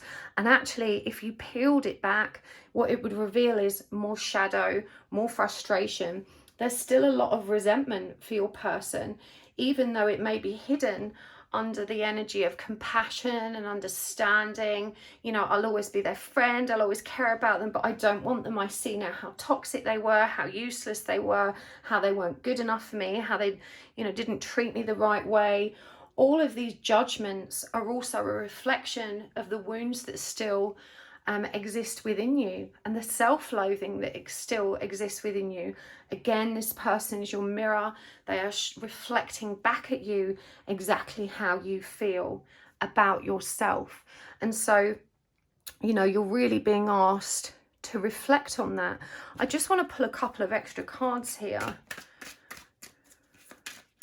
What are your hidden feelings for your person? What are your hidden feelings that are still causing you pain? Okay, so we've got the 8 of Wands in reverse. We've got the Tower in reverse. got the Ten of Swords in reverse, and we have the Three of Pentacles in reverse. So the hidden feelings are, there's a resentment because of how slow moving this journey has been. There's a resentment because of how reluctant your person has been to get on the same path and transform and heal themselves. There's also a resentment around how things ended between you, because it feels like the tower actually never came fully down. It was more the case of you arriving at a point in your life where you'd gained enough control and equilibrium to actually let go. And so because that old paradigm and the dysfunction that exists between you hasn't actually collapsed, it's just shifted places, you know, again, you're stagnating and the ground hasn't been cleared for a new beginning. And so, you know, the hidden feelings there are very revealing. You know, deep down within you, you do know that the roles have simply reversed, rather than, you know, that real new beginning with those aces that you ideally wanted. And my goodness, the Ten of Swords coming up in reverse as hidden feelings is so powerfully revealing. You know, the Ten of Swords is about the ultimate betrayal. Look how stabbed in the back this lady is. And I think it's crystal clear that this coming up in reverse indicates this is a feeling that you are not acknowledging, you know, that you did feel betrayed by this person. And I think whilst logically speaking, you know, that wasn't true because they simply weren't capable of giving you what you wanted. You know, you're trying to kind of act all nonchalant, like it didn't hurt you and that you're above that and beyond that, when in real terms, there are some very deep and painful wounds here that you are quite frankly refusing to acknowledge. And the Three of Pentacles in reverse, that refusal to collaborate, you know, that reluctance towards acknowledging the significance of your person's interactions. And even though you may feel like the leader in this equation, the one that's figuring things out and doing the healing, you've only arrived at that place by default of the interaction with them brought to your awareness that that healing was even required. This person has unwittingly been your greatest teacher, but this refusal to collaborate with them, to be involved with them, to persist with this connection and to kind of fully step back actually reveals more about your fear of being stabbed in the back again. And I feel like whatever happened between you to kind of bring the romantic liaison to a close, at that time you kind of stuck your chin in the air, you know, you wore your coat of pride and you refused to show that person that they'd hurt you. You know, you didn't want to give them that satisfaction, and you may have stepped away from them with the attitude of, well, I don't care, stuff you, you don't deserve me anyway, I'm fine without you. And again, that's that false storyline that you keep telling yourself, because to acknowledge it isn't true requires you to face a tremendous amount of pain and hurt. And I think subconsciously you're aware that that's not going to be an easy journey. And because you are so relieved to find yourself, you know, in a more balanced state, you don't want to rock that boat and return to those shadow aspects. You know, this is in part about enjoying the balance and the peace you've created for yourself, at least for a short time. And, you know, you mustn't beat yourself up. And I understand these energies very well. I've definitely been here myself. As I said, I think this is a natural progression of the journey to find our power, to find that control, to master our emotions and our sense of self and our behaviors. You know, before we fully heal our dysfunction, we usually at least have hold of the reins of it. And that's where you're at with this. You know, you're now in control. You now know how to assert your power to create your state of being. And so this is a really positive and beautiful thing. You know how to be happy and calm and balanced. And that actually makes it safe for you to explore that pain, because it means that you can go in, you can feel it, you can work with it, you can acknowledge it and learn from it, and still bring yourself back to this energy of control, stability, and feeling good energy. So, you know, rather than seeing this as a weakness or as an error on your part, you know, recognize that this ability that you've developed to get above your emotions and all of the chaos is what can actually empower you to start doing that deep healing work without, you know, that fear of sinking again. You're never going to sink again because you've already developed that mastery over self, and that's what then creates the way for you to be vulnerable and for you to safely revisit those wounds of the past. So let's get some more oracle cards for guidance here as well. You do care about your person still. And I think if you're really honest with yourself, you still catch yourself daydreaming or imagining or wishing it could be something different and something more fulfilling. And even though in those moments you convince yourself, meh, it's nice to think about it and daydream and pretend in an ideal world, but ultimately I'm fine on my own, I don't need it. You know, not realizing that, you know, your true desires surface quite frequently. You just refuse to accept them because it doesn't feel safe to put yourself back in this position. And I feel like you're being asked now to trust that from this place of power and self-mastery, you don't need to go back to chasing energy, but the goal is not to be the runner either. The goal is to stand still, to be receptive, which is what you think you're doing. You know, you're saying, well, my person's not exactly coming forward and doing anything, but you know, that's not the point. The point is that your energy sets the tone for at least half of this connection, for the bit that meets in the middle. And while you're running, your person has no choice but to be in that chasing energy until one of you stops and stands in awareness of how your energy is impacting the connection. You will continue, you know, to be stuck in those imbalances. You know, the only way to bring the connection to balance and to union is to stand still and receive the energy in a balanced way. So from the Divine Abundance deck, we've got right now. Oh, just destroyed my grid.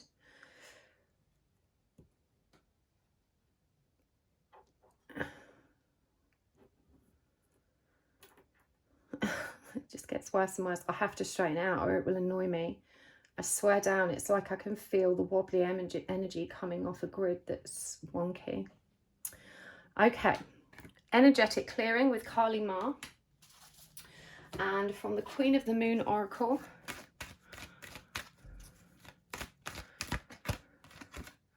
we've got release. And we've got self-reflection. Wow, what a powerful image.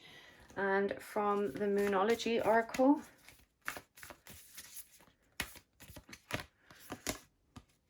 we've got confidence is your key to success. From the Divine Masculine, Divine Feminine Reunited deck, you've got Thoth, God of Wisdom, another number 4 card for you. Remember, the number 4 is the number of the Emperor, of control, power, stability and balance. And from the Energy Oracle, we've got victory and we've got adjacent possibilities. And let's get some charms for you as well.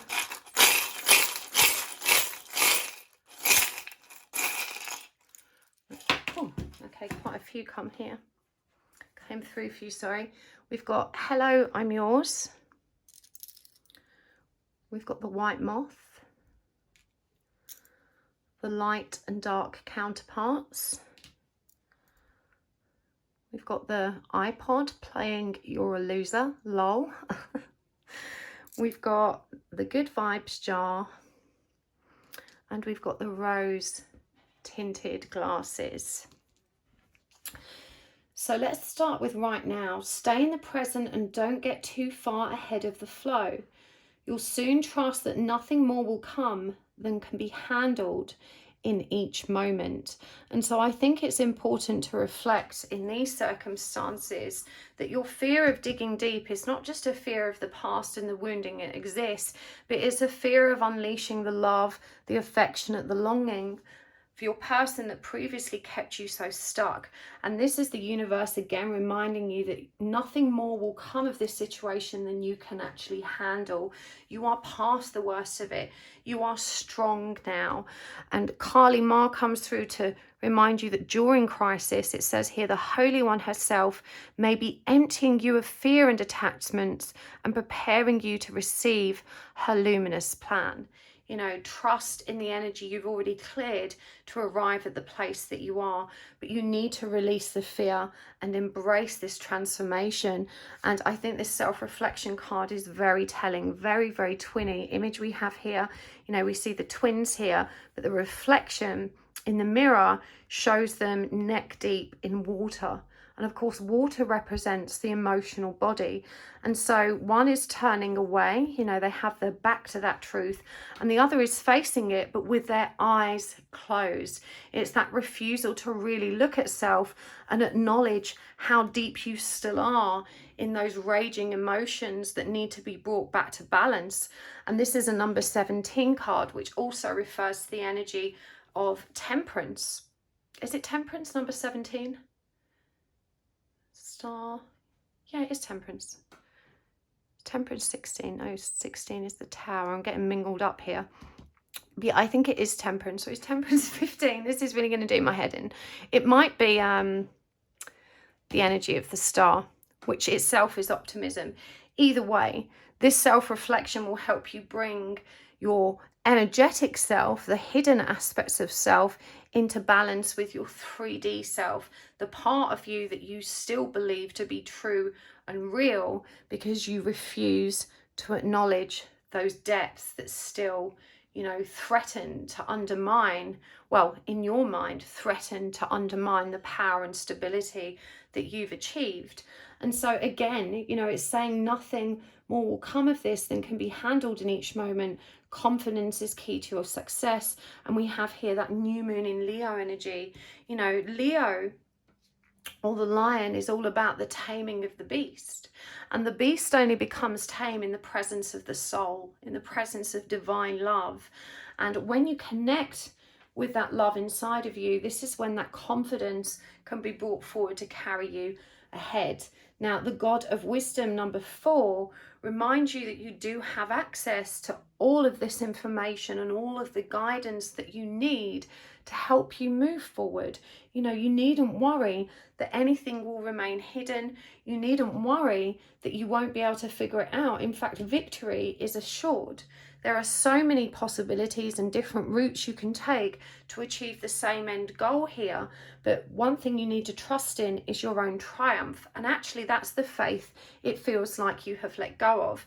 You know, you have probably convinced yourself that you will never come into union with your person, and that's okay. And whilst that's wonderful because it releases you of those painful expectations and that painful longing, it also sends the universe a very conflicting message. You know, rather than holding on to the belief, bearing in mind that thought plus belief equals creation, manifestation, rather than holding on to the belief that it's impossible to be in union, allow yourself to be open to the possibility that anything can happen, and that you will flow seamlessly with the divine plan, whatever that may be. Why limit yourself by telling yourself that is impossible and it cannot happen? It's allowed you to come to terms with releasing those expectations, but it's also unwittingly created a block for you moving forward in line with the divine plan that's intended for you. And there are multiple routes to arrive at where you're meant to go. You know, we've got to remember that we don't really know what's next. We can't really know what's next. The future is never set in stone.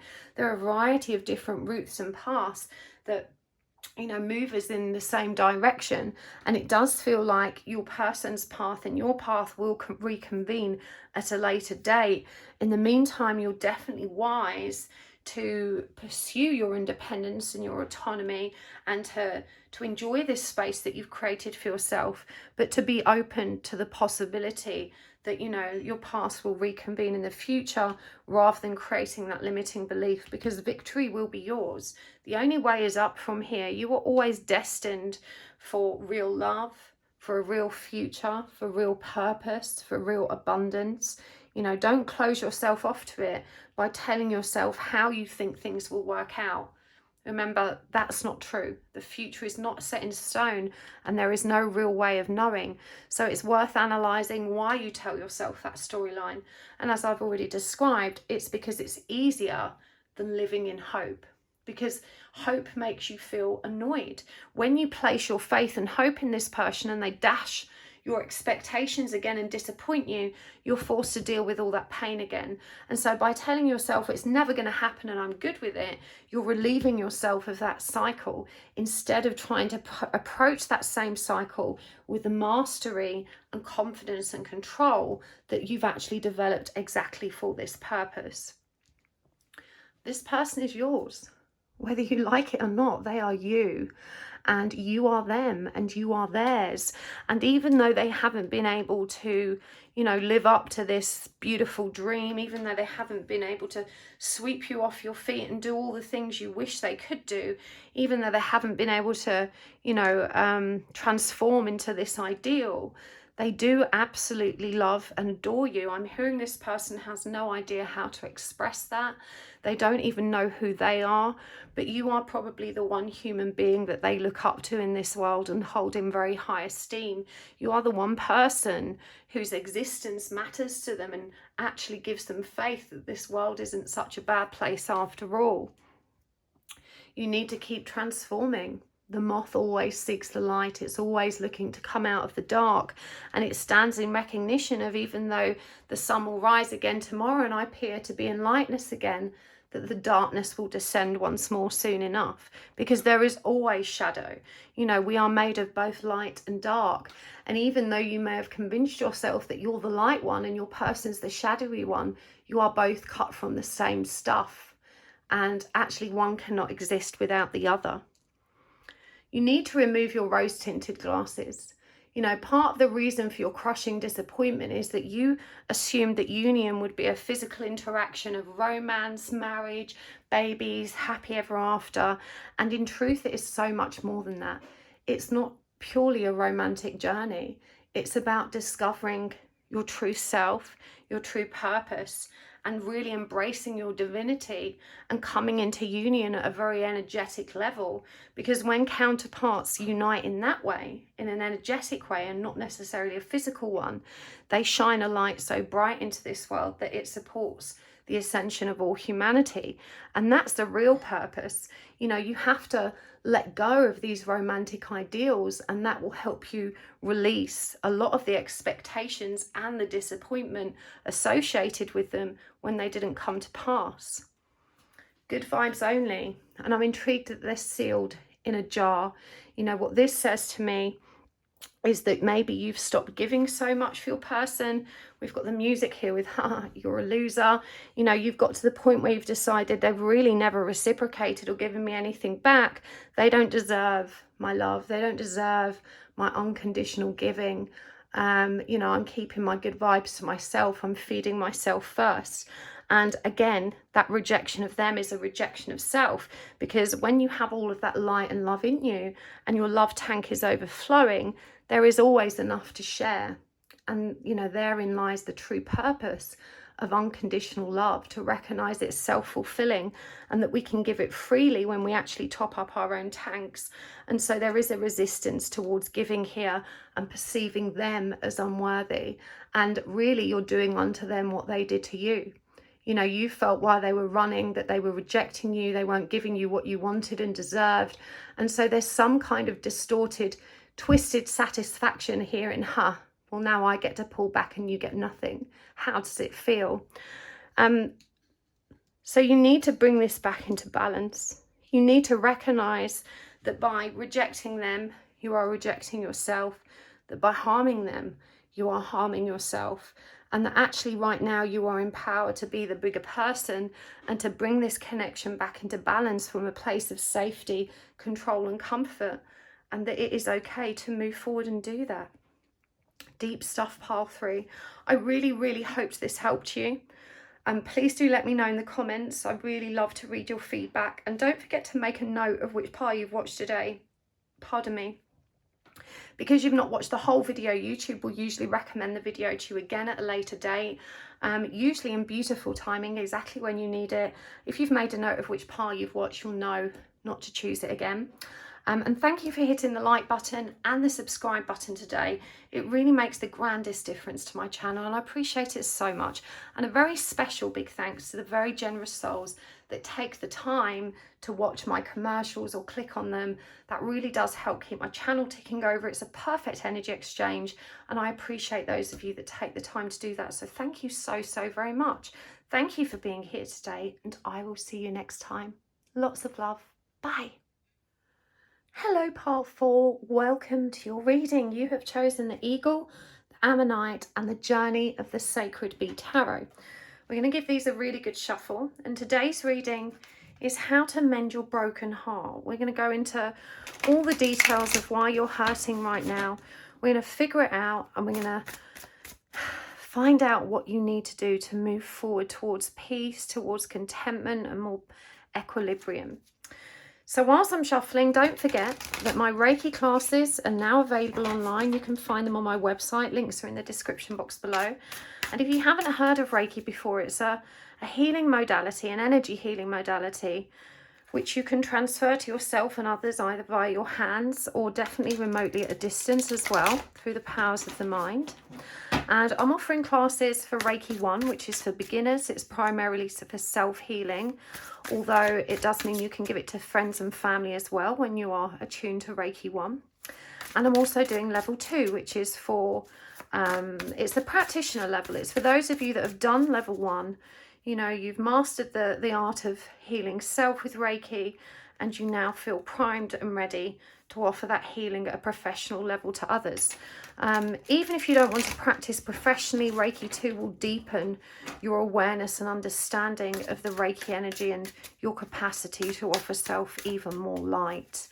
If you're into crystals, actually, Reiki is really beautiful because it opens up your sensitivity and awareness of energy. And I found when I had my Reiki attunements, with each level, my ability to sense and feel energy increased. In fact, when I did my Reiki Masters, I could literally feel the grass buzzing beneath my feet. And I never forget doing my Reiki 1 and coming home and picking up a crystal and being overwhelmed by the powerful energy that emanated from it. It was so magical, and the novelty will never wear off with me. But I hope you will join me at the Reiki classes. I'm so excited to share it with you. It really is such a pleasure to pass it on. Anyway, let's get on with this reading. Make sure you take a nice long deep breath. Open up your heart space, setting the intention that you are ready and willing to receive the messages that you need the most. You can also use this opportunity to ask for a sign, and that just gives the universe a way to communicate with you, I guess indirectly, because ideally you would be connected at source through your own channel and able to receive those messages directly. But before we've developed the ability to do that, or perhaps there's messages that we're not acknowledging, the universe will use imagery and numbers and syncs and all other means to relay the messages it needs us to pay attention to. And signs is one of the ways it can do that. So a sign can be anything at all. Just trust whatever pops into your head first. It could be a symbol or an object or a phrase or a series of numbers, perhaps an animal. Don't choose a bee because that would be too obvious. Or any other living creature, or something from the natural world, a tree or a specific plant, whatever works for you. Just see what comes to mind. And you may notice that sign shows up outside of the reading as well in some other area of your life. Okay, so they're nicely shuffled. Let's start with the card you chose. And unbeknownst to you, there are some others underneath it that I shuffled and drew at random for you before I started. So this is the primary significator for your reading, the eagle. We'll see what the others are as well. Okay, so we've got fox energy, fantasy, hands that heal. How random is that after talking about Reiki? There's no extended reading today, by the way, because unfortunately I don't have time, but wanted to get this reading out. And I've never done this reading, so if you enjoy it and you want me to do more of these, let me know in the comments. We've got twin, All the readings today have been very twinny. And we've got body as a house. Okay, now the first thing I'm going to do is draw some cards which help me understand the context of your circumstances. Then we'll go ahead and draw all the guidance cards. We'll be using the Oracle cards and charms and get all the nitty-gritty details for you. First up, we've got the Four of Cups in reverse. We've got Root of the Powers of the Earth, which is the Ace of Pentacles. We've got the King of Pentacles. Got the Two of Pentacles in reverse. We've got the Devil. And we've got the Six of Swords. So we're going to start with what we've got on the table before we draw some more. And I want to start with our significator, the card that you chose for yourself. Now, the eagle is symbolic of higher perspective. You know, if you think about the eagle and the heights it soars to, and from up there it can see far and wide, and it allows us to have a much broader perspective of what's actually occurring in our present zone of awareness. And it does feel to me like you've grown considerably in recent months, and that you are now looking things from this much more expansive viewpoint, and you're trying desperately to understand the next steps forward. The problem you have here and the blockages that are causing you the greatest deal of pain is your instinct to try and resolve this with the mind. At the moment, you're being called to drop down into your heart space and to recognize you're much more than your thoughts, you're much more than your reality and your experience. And yet this urge to be strategic, to try and control things and figure things out with the mind is what's actually inhibiting you from finding the right solution. Now, it feels like you swing between catastrophe and fantasy. You know, you're either expecting the worst or dreaming about the best possible scenario. And definitely with the twin card coming through for you here, there is a suggestion that you are dealing with a twin flame connection. And we all know how challenging and sometimes painful that can be. Body as a house. You know, this is reminding you that you are a spiritual being having a human experience. Your body is the vessel that carries your soul through this lifetime. It is not necessarily who you are. And so you're being asked to step out of the mind. You know, you're at a stage in your life when you're beginning to recognize that there is so much more magic than you'd ever dared believe. This may have forced you to question all of your very long-held beliefs. I'm hearing that you have the mind of a scientist, that you're very logical, very practical, and that seeing is believing, and you like, you know, to find truth in things only when there's some kind of evidential support that you can trust in. And that's normally of a physical nature. But you see here that the body as a house is receiving this flow of divine energy. And even though you have perhaps come to accept that you are having a twin flame experience, there is still a part of you that struggles to align with that as your truth. In fact, I'm picking up a lot of shame, a lot of embarrassment, a lot of contradiction in your beliefs here, because there's a part of you that cannot find any other reasonable explanation for what you're experiencing, and there's another part of you that thinks you're mad as a hatter and having a nervous breakdown. And this is why you're looking out from this higher viewpoint, which feels very academic. You know, you might be digging deep for information, you know, really trying to elevate yourself above all of the chatter in this community to figure out the truth and being strategic in your approach in terms of how to deal with this. But that daydreamy state really belies that emotional, wishful, magical nature that remains hidden beneath the surface. And we've got healing ability, magic touch, hands-on. Again, it's no accident that this card came up after we discussed Reiki. And of course, we see here with that body as a house, that powerful energy flowing through you. You are undoubtedly a channel. And a channel is someone that brings forth the universal energies of love and light to help support the ascension of the planet and the people and creatures on it. And you perhaps are not entirely comfortable with this idea. Again, you've been a very pragmatic, very practical person and are very much struggling to come to terms with this idea.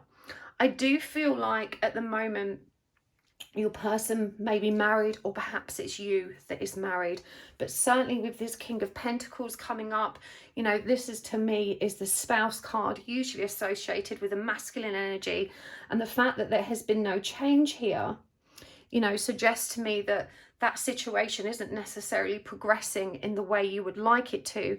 And you know, when the Four of Cups is in reverse, this shows us that you're not necessarily committing to the idea of self-sufficiency, self-love, self-reflection, self-healing. You know, you're still very much resisting this idea that the journey is more about you than it is about the companionship or coming together of this relationship, that this new beginning is actually calling upon you to be more independent, to recognize the codependent ties you have with others that help support you in your life. And that's not necessarily a bad thing. I guess you could say that the trouble begins when you acknowledge that if you removed those crutches, you might be quite lost at sea. You know, when we lean on others at the expense of relying on self, we create a dramatic imbalance in our life and a very weak and vulnerable foundation on which to rest all of our securities. And so no wonder, you know, all of this is threatening your core sense of stability, because, you know, you may have a very reliable and stable and loving partner. I don't feel a lot of passion or chemistry in that, but I do feel a lot of safety and comfort and a reluctance for you to change that. And so the intention here is not so much to investigate self and to apply yourself to the divine nature of this journey. It's more about how to navigate your way out of it, so you can keep leaning back on this comfortable, stable foundation that you've created upon the energy of others, probably your spouse. And so there has been no change. You know, you remain uncomfortably addicted to this other person, this twin. You know, you remain stuck in this cycle of longing for them, and then very much resenting that that longing even exists within you, because it's detracting from this powerful life of stability that you've already created for yourself and that you feel very safe in. You know, it's forcing you out of your comfort zone and begging you to move forward. And yet there's a stagnation here. There's an energy of, I don't want to get lost in this, I want to get out of it. And so even though you're moving forward, it's your mind that is moving forward. It's moving forward strategically, trying to find that way out.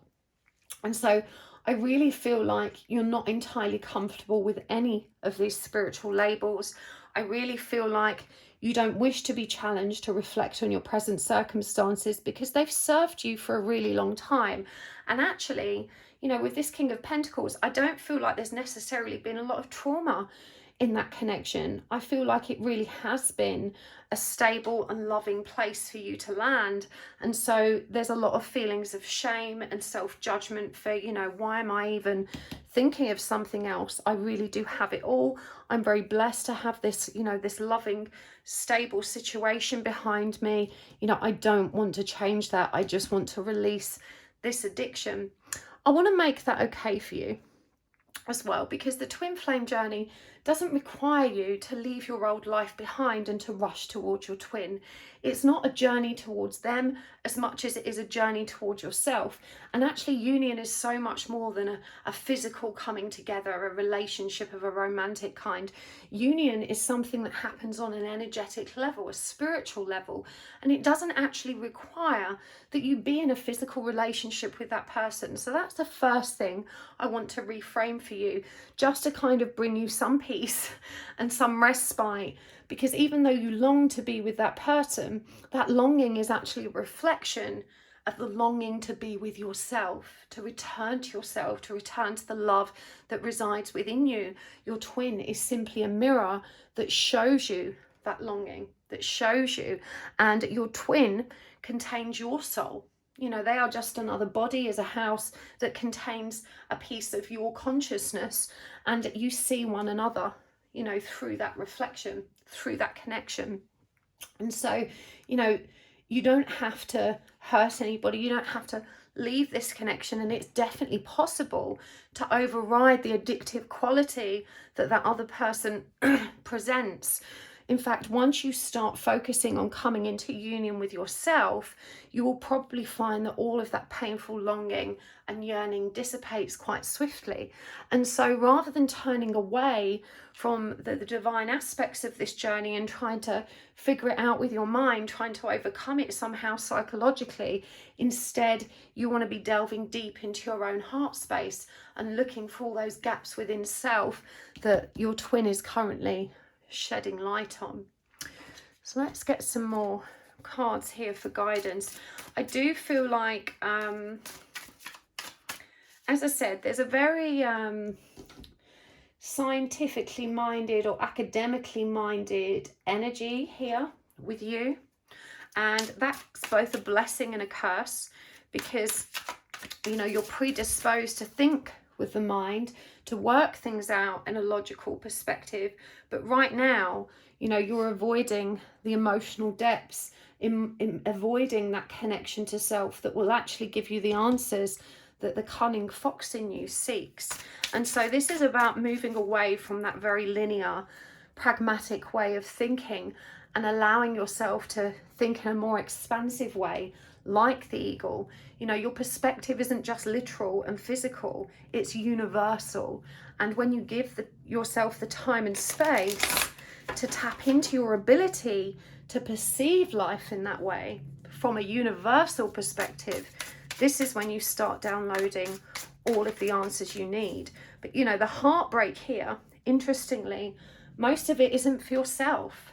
A lot of it is the shame associated with perhaps breaking someone else's heart or destroying, you know, this otherwise very content and peaceful existence that you've created with this other person. So we've got the Three of Swords in reverse, the Four of Wands, the Page of Swords, Death in reverse, Ten of Pentacles, and the Page of Cups. So the two pages that come through here really do demonstrate how your journey is very much in its infancy. You may have only realized fairly recently that the experience you're having is probably related to this twin flame phenomena. What's also interesting about this, and what's coming through really strongly, is the shame directed at yourself, not necessarily just for the people that could be hurt by you having these having this experience and connection to someone else, but also the shame in seemingly losing yourself in the depths of this. You've always prided yourself on being a very level-headed person, a very controlled person. If anything, you may have always perceived other people that were emotionally chaotic or out of control with embarrassment. You know, oh my God, I don't want to be like that. And I think that perhaps in your line of work, you have lots of opportunities to see that kind of emotional chaos in action. And so there's a deep fear of finding that maybe there's some of that in you, and there's a profound reluctance to address it. When we have the Three of Swords in reverse, this is someone that ignores their own heartache and pain at all costs, because to connect with it, and I have to say, even though there's a lot of earth energy here, I do feel a strong association with the air signs, which would be Gemini, Libra, Aquarius, but possibly also Capricorn, Virgo and Taurus. But yeah, you're so accustomed to dealing with your own pain and trauma at a very mental level that you've avoided the vital emotional healing work that was really required to put those wounds to rest. And so there is a lot of unresolved trauma in your past. And I believe this roots back to you experiencing betrayal in the family home. You may have had parents that got divorced because someone cheated, or you may have witnessed some kind of profound betrayal and, you know, made that promise to yourself that, you know, I have strong values, that will never be me, I will never be that person that creates that kind of chaos, pain and emotional dysfunction. And so there's a lot of self-judgment here. You know, there's a lot of fear of becoming something which you have previously judged very harshly. And, you know, I will say, even though I don't necessarily advocate cheating or betrayal or those kind of things, I will say that in most cases, as in particular the twin case, you know, we must try and relieve ourselves of that judgment, because as painful as it can be, it's still rooted in love. And love is never anything to be ashamed of. It's challenging when circumstantially there is no space for that love to thrive, and it can potentially have a negative impact on what already exists before it. But it's still rooted in love, and there is no shame in love. And it does feel like you haven't necessarily acted upon these powerful and addictive impulses anyway, but that the action you're being called to take is to identify how your own heart was broken and remains broken, and how you've avoided facing that wound and putting yourself back together. The Three of Swords is always about heartbreak and betrayal. And again, the fact that this has come up reversed here indicates to me that that pain is hidden. The Four of Wands is actually the twin card. Suggested so because of how the wands seemingly form that number 1111, which are the numbers of spiritual awakening, duality and unity. And so the Four of Wands coming through here beneath that twin card, you know, again, you're really being called to accept the truth that you already know. You know the truth. There's just a resistance in you that refuses to integrate and accept that truth. I do feel like there is communication between you and your person, but that it's probably of a fairly casual nature. We have the Page of Swords and the Page of Cups here, and these are lovely energies. These are kind of honeymoon period energies. These are communication that is occurring in a very, shall we say, organic and lovely way. The Page of Cups is full of affection. It's full of that kind of excitement of a new relationship, and yet with the Death card here, also been beneath the card of change, the Two of Pentacles in reverse, there's that reluctance to actually bring your current situation to an end and pursue it, even though the fantasy and the addiction is that union energy. You know, there is a part of you that desperately would love to be with this person, that fantasizes and daydreams about a happy ever after with them. That Ten of Pentacles is a symbol of abundance, of coming together. And I think one of the things that perhaps this person represents that your current spouse doesn't is that similar energy to you of manifesting abundance and stability and so forth. It feels like you perhaps have more in common with them than you do your existing partner. And so it's easy to envision that life with them and how that could, you know, better the situation for both of you, because you're both bringing very compatible qualities and skills to the table. And so there's a real feeling of, oh my God, you know, I never thought I'd meet someone that was so seemingly so very perfect to me, so similar to me, someone who I felt so at home with. And you know, there's this powerful fantasy here of being able to step into that, but then this complete refusal, reluctance to bring to an end the situation you already have. And so the guidance here is centered around self-reflection. You know, this is about radical self-honesty, of recognizing that you long for this person because you're actually longing to return to yourself, and that you can already, or you have already established much of what you needed and wanted in this world. It's just so incredibly satisfying, isn't it, to recognize that same light and to share that with another. And I think because your existing person doesn't understand you at such a profound depth, you know, it's very tempting to think, well, you know, that there's more. My life could be more than it is now. I could be with someone that really, really gets me. And so it's a real catch-22 situation for you.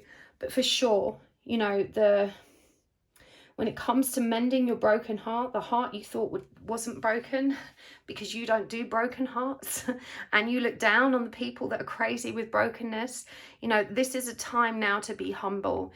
It's a time to reflect on your own vulnerabilities, to recognize that none of us is infallible and that we all have a cross to bear. We all carry a bag and we all pack differently. And in your case, you've packed your suitcase so firmly, you know, you've fastened it with ties and locks, and it's very secure, so that pain has no route to escape, and you carry it around, and that feels okay to you, because when it's all wrapped up in that suitcase, you don't have to be party to it. You know, it simply merges or blends into the background. And what this person has done is broken you open. You know, they've broken open your heart space, and this is what's brought forward all of this self-doubt, all of this confusion, all of this shame, and all of this self-loathing that you direct towards yourself, convincing yourself you're a bad person. And again, I just want to make that okay for you. We can't help how we feel. We can't help loving. You know, love, when it flows, is beautiful. Wherever it came from and wherever it's going, it's always valid. There's never, ever any shame in it. So let's get some more guidance cards for you, pile 4. This is the Divine Abundance deck. All the decks I use are listed in the description box below. We've got Worth, Change. This came up in the exact same position for one of the other piles. And from the Queen of the Moon deck,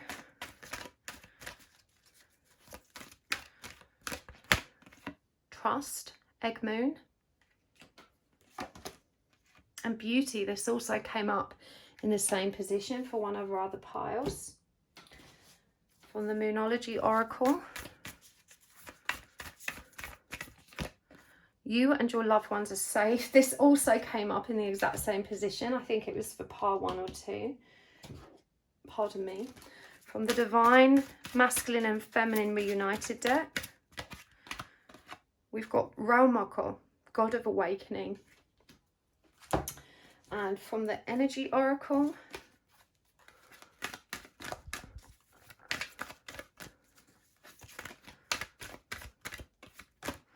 we've got Patience, and the Garden and the Gate.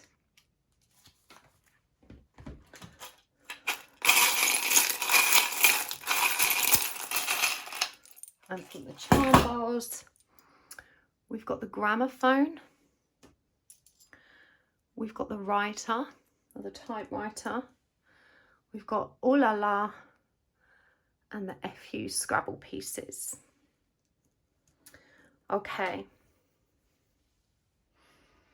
I want to say, pile 4, you have been the kind of person that's always done the right thing. And I do believe you married for stability and comfort and companionship more than love. And you have probably always gone out of your way to be the better person, to do the right thing, to stand with integrity, and, you know, to take your medicine with grace, whatever it may have been. And it feels like you're at a stage in your life where you're reflecting on doing all the right things and realizing that perhaps you did what was right at the expense of what you really wanted. I do believe you may have chosen your current life partner not because you were madly, passionately, romantically in love with them, but because they were madly, passionately, romantically in love with you, and that made you feel worthy. It made you feel valued. And, you know, why would you let someone escape that worships the ground you walk on? You know, it felt like a risk to let that person go, lest you never meet someone that treated you so well. And it feels like you've probably been exposed to a lot of dysfunctional relationships, and so you do recognize how rare and beautiful it is to find a partner that is as committed as yours has been. And so you steel yourself and shame yourself for not being more grateful and satisfied with what you have. It says here you've been worthy to belong to love all along, without any need to improve. In fact, You are love itself. And so even though the person you chose may not have been your ideal and may not have set your world on fire, you know, they made you feel worthy and safe. And we have this here, you and your loved ones are safe. New moon in Cancer, which is the moon we're cycling through right now, in fact, at the time of uploading. And so, you know, you hardened yourself to the sentimental ideal of romance and allowed yourself instead to fall in love with stability. It says here, with change, when the ego finally sees the utter madness of trying to control everything, you come to a sacred crossroads in your own revolution. And I don't think you would necessarily see yourself as controlling, but as we described before, there is some profound betrayal in your past and this overwhelming desire towards nurturing the energy of stability, which is about control. It's about staying safe. It's about guarding yourself against further hurt. And in reality, you always had the power to navigate through any challenging circumstance that you may have had to face. You're now waking up to your own divinity, to your own power and your fullest potential. And you may feel somewhat aggrieved to find yourself hemmed in or trapped in a situation in which you cannot reach out and embrace it. And so the guidance here is to recognize that awakening and divinity is something that occurs on the inside, and we don't need to wait for our external reality to change or come into alignment with what we know in our hearts. You know, you can find this peace and this profound love within you. Egg moon, trust. And this is about so much more than trusting yourself.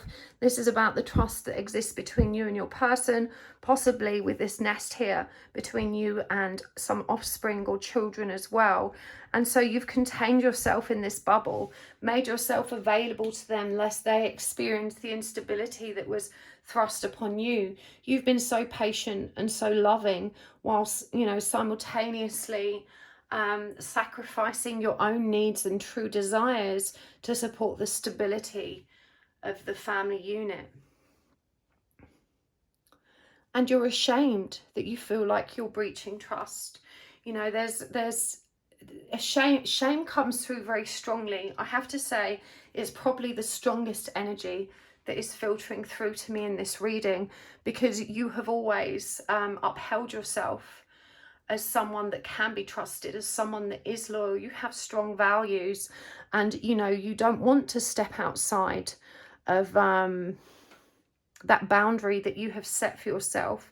And so, you know, this patience that you've demonstrated for others, you know, you now need to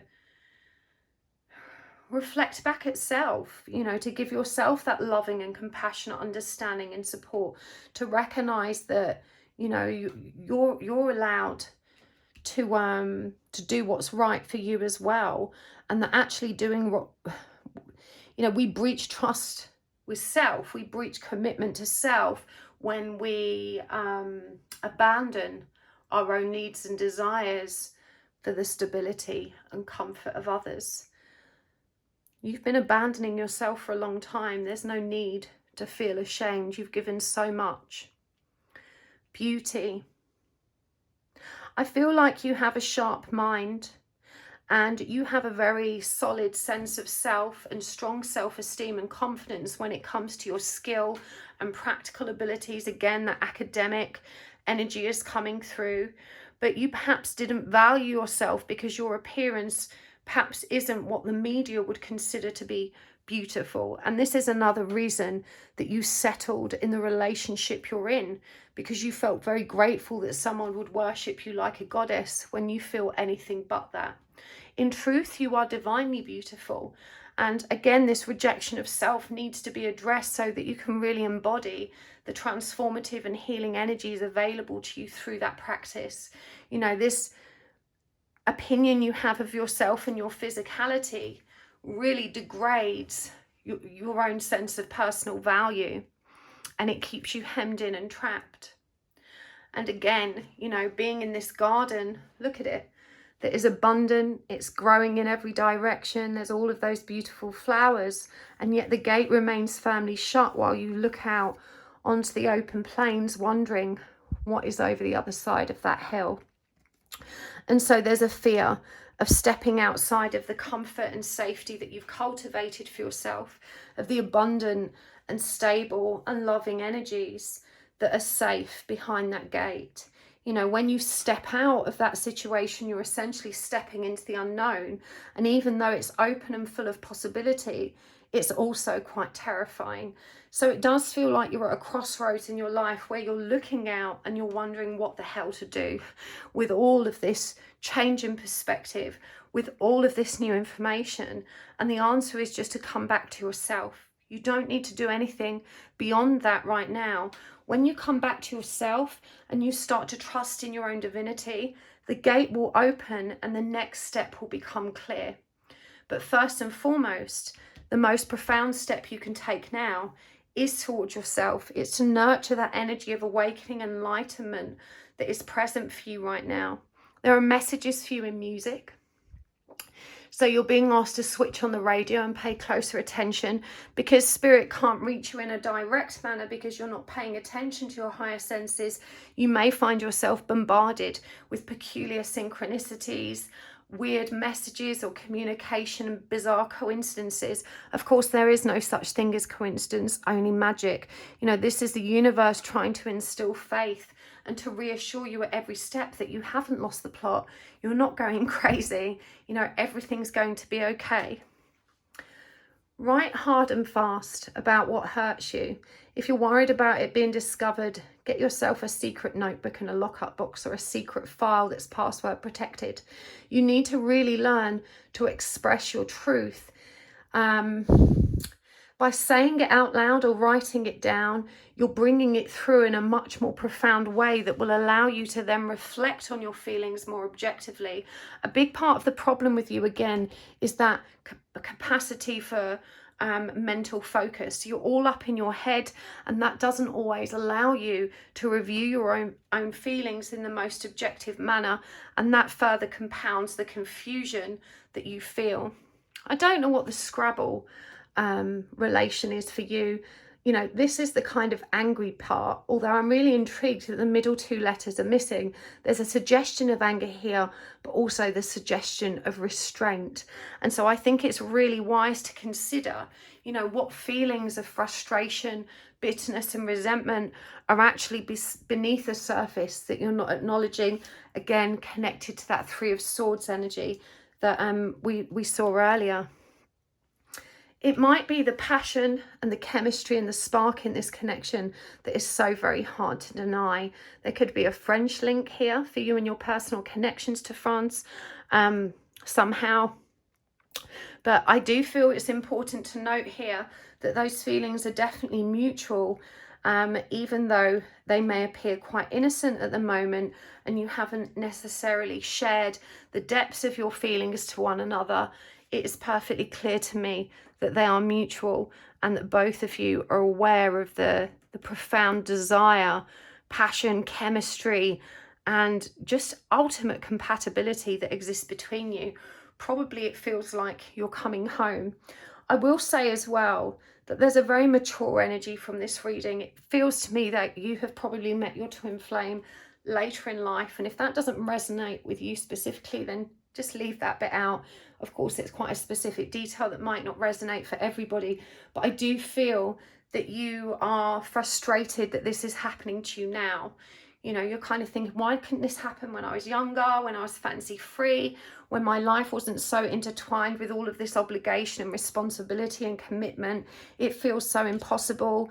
And the universe is saying that these things always happen in perfect timing, and that even though this may feel challenging for you, to trust that this is something you are ready and very capable of navigating.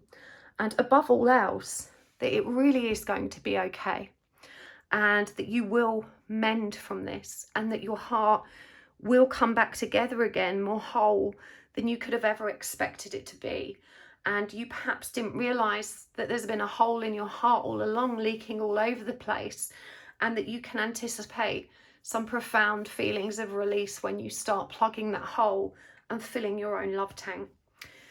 I really hope that was helpful, pile 4. Thank you so much for tuning into my reading today. Please do let me know down below in the comments if you enjoyed the reading and if it resonated for you. And of course, if you'd like me to do these types of readings again, I do think that when we focus on ourselves rather than our counterpart, we are empowered to achieve so much more healing and so much more progress. Because you only watched a portion of the reading today, YouTube will likely recommend this reading to you again in future. So make a note in the comments of which part you watched as well. Then you'll know that if and when you're drawn back to this reading, which is inevitable, usually it's in perfect timing, you'll know not to go over the same ground again and to choose a different pile. These are, of course, timeless readings. So, you know, it doesn't matter when you found it. Trust it was always at the right time. The universe has this magical way of directing you to the right messages that are meant for you in any given moment. But thank you for hitting the like button. Thank you so much for subscribing. And thank you to the very generous and beautiful souls that exchange energy with me by watching the commercials and adverts or clicking on them. That really does make the greatest difference to my channel, and I appreciate it so much. And it really is such a generous use of your time. So thank you. And I'm wishing you all the best. I'm sending you lots of love and peace, and I will see you next time. Take care.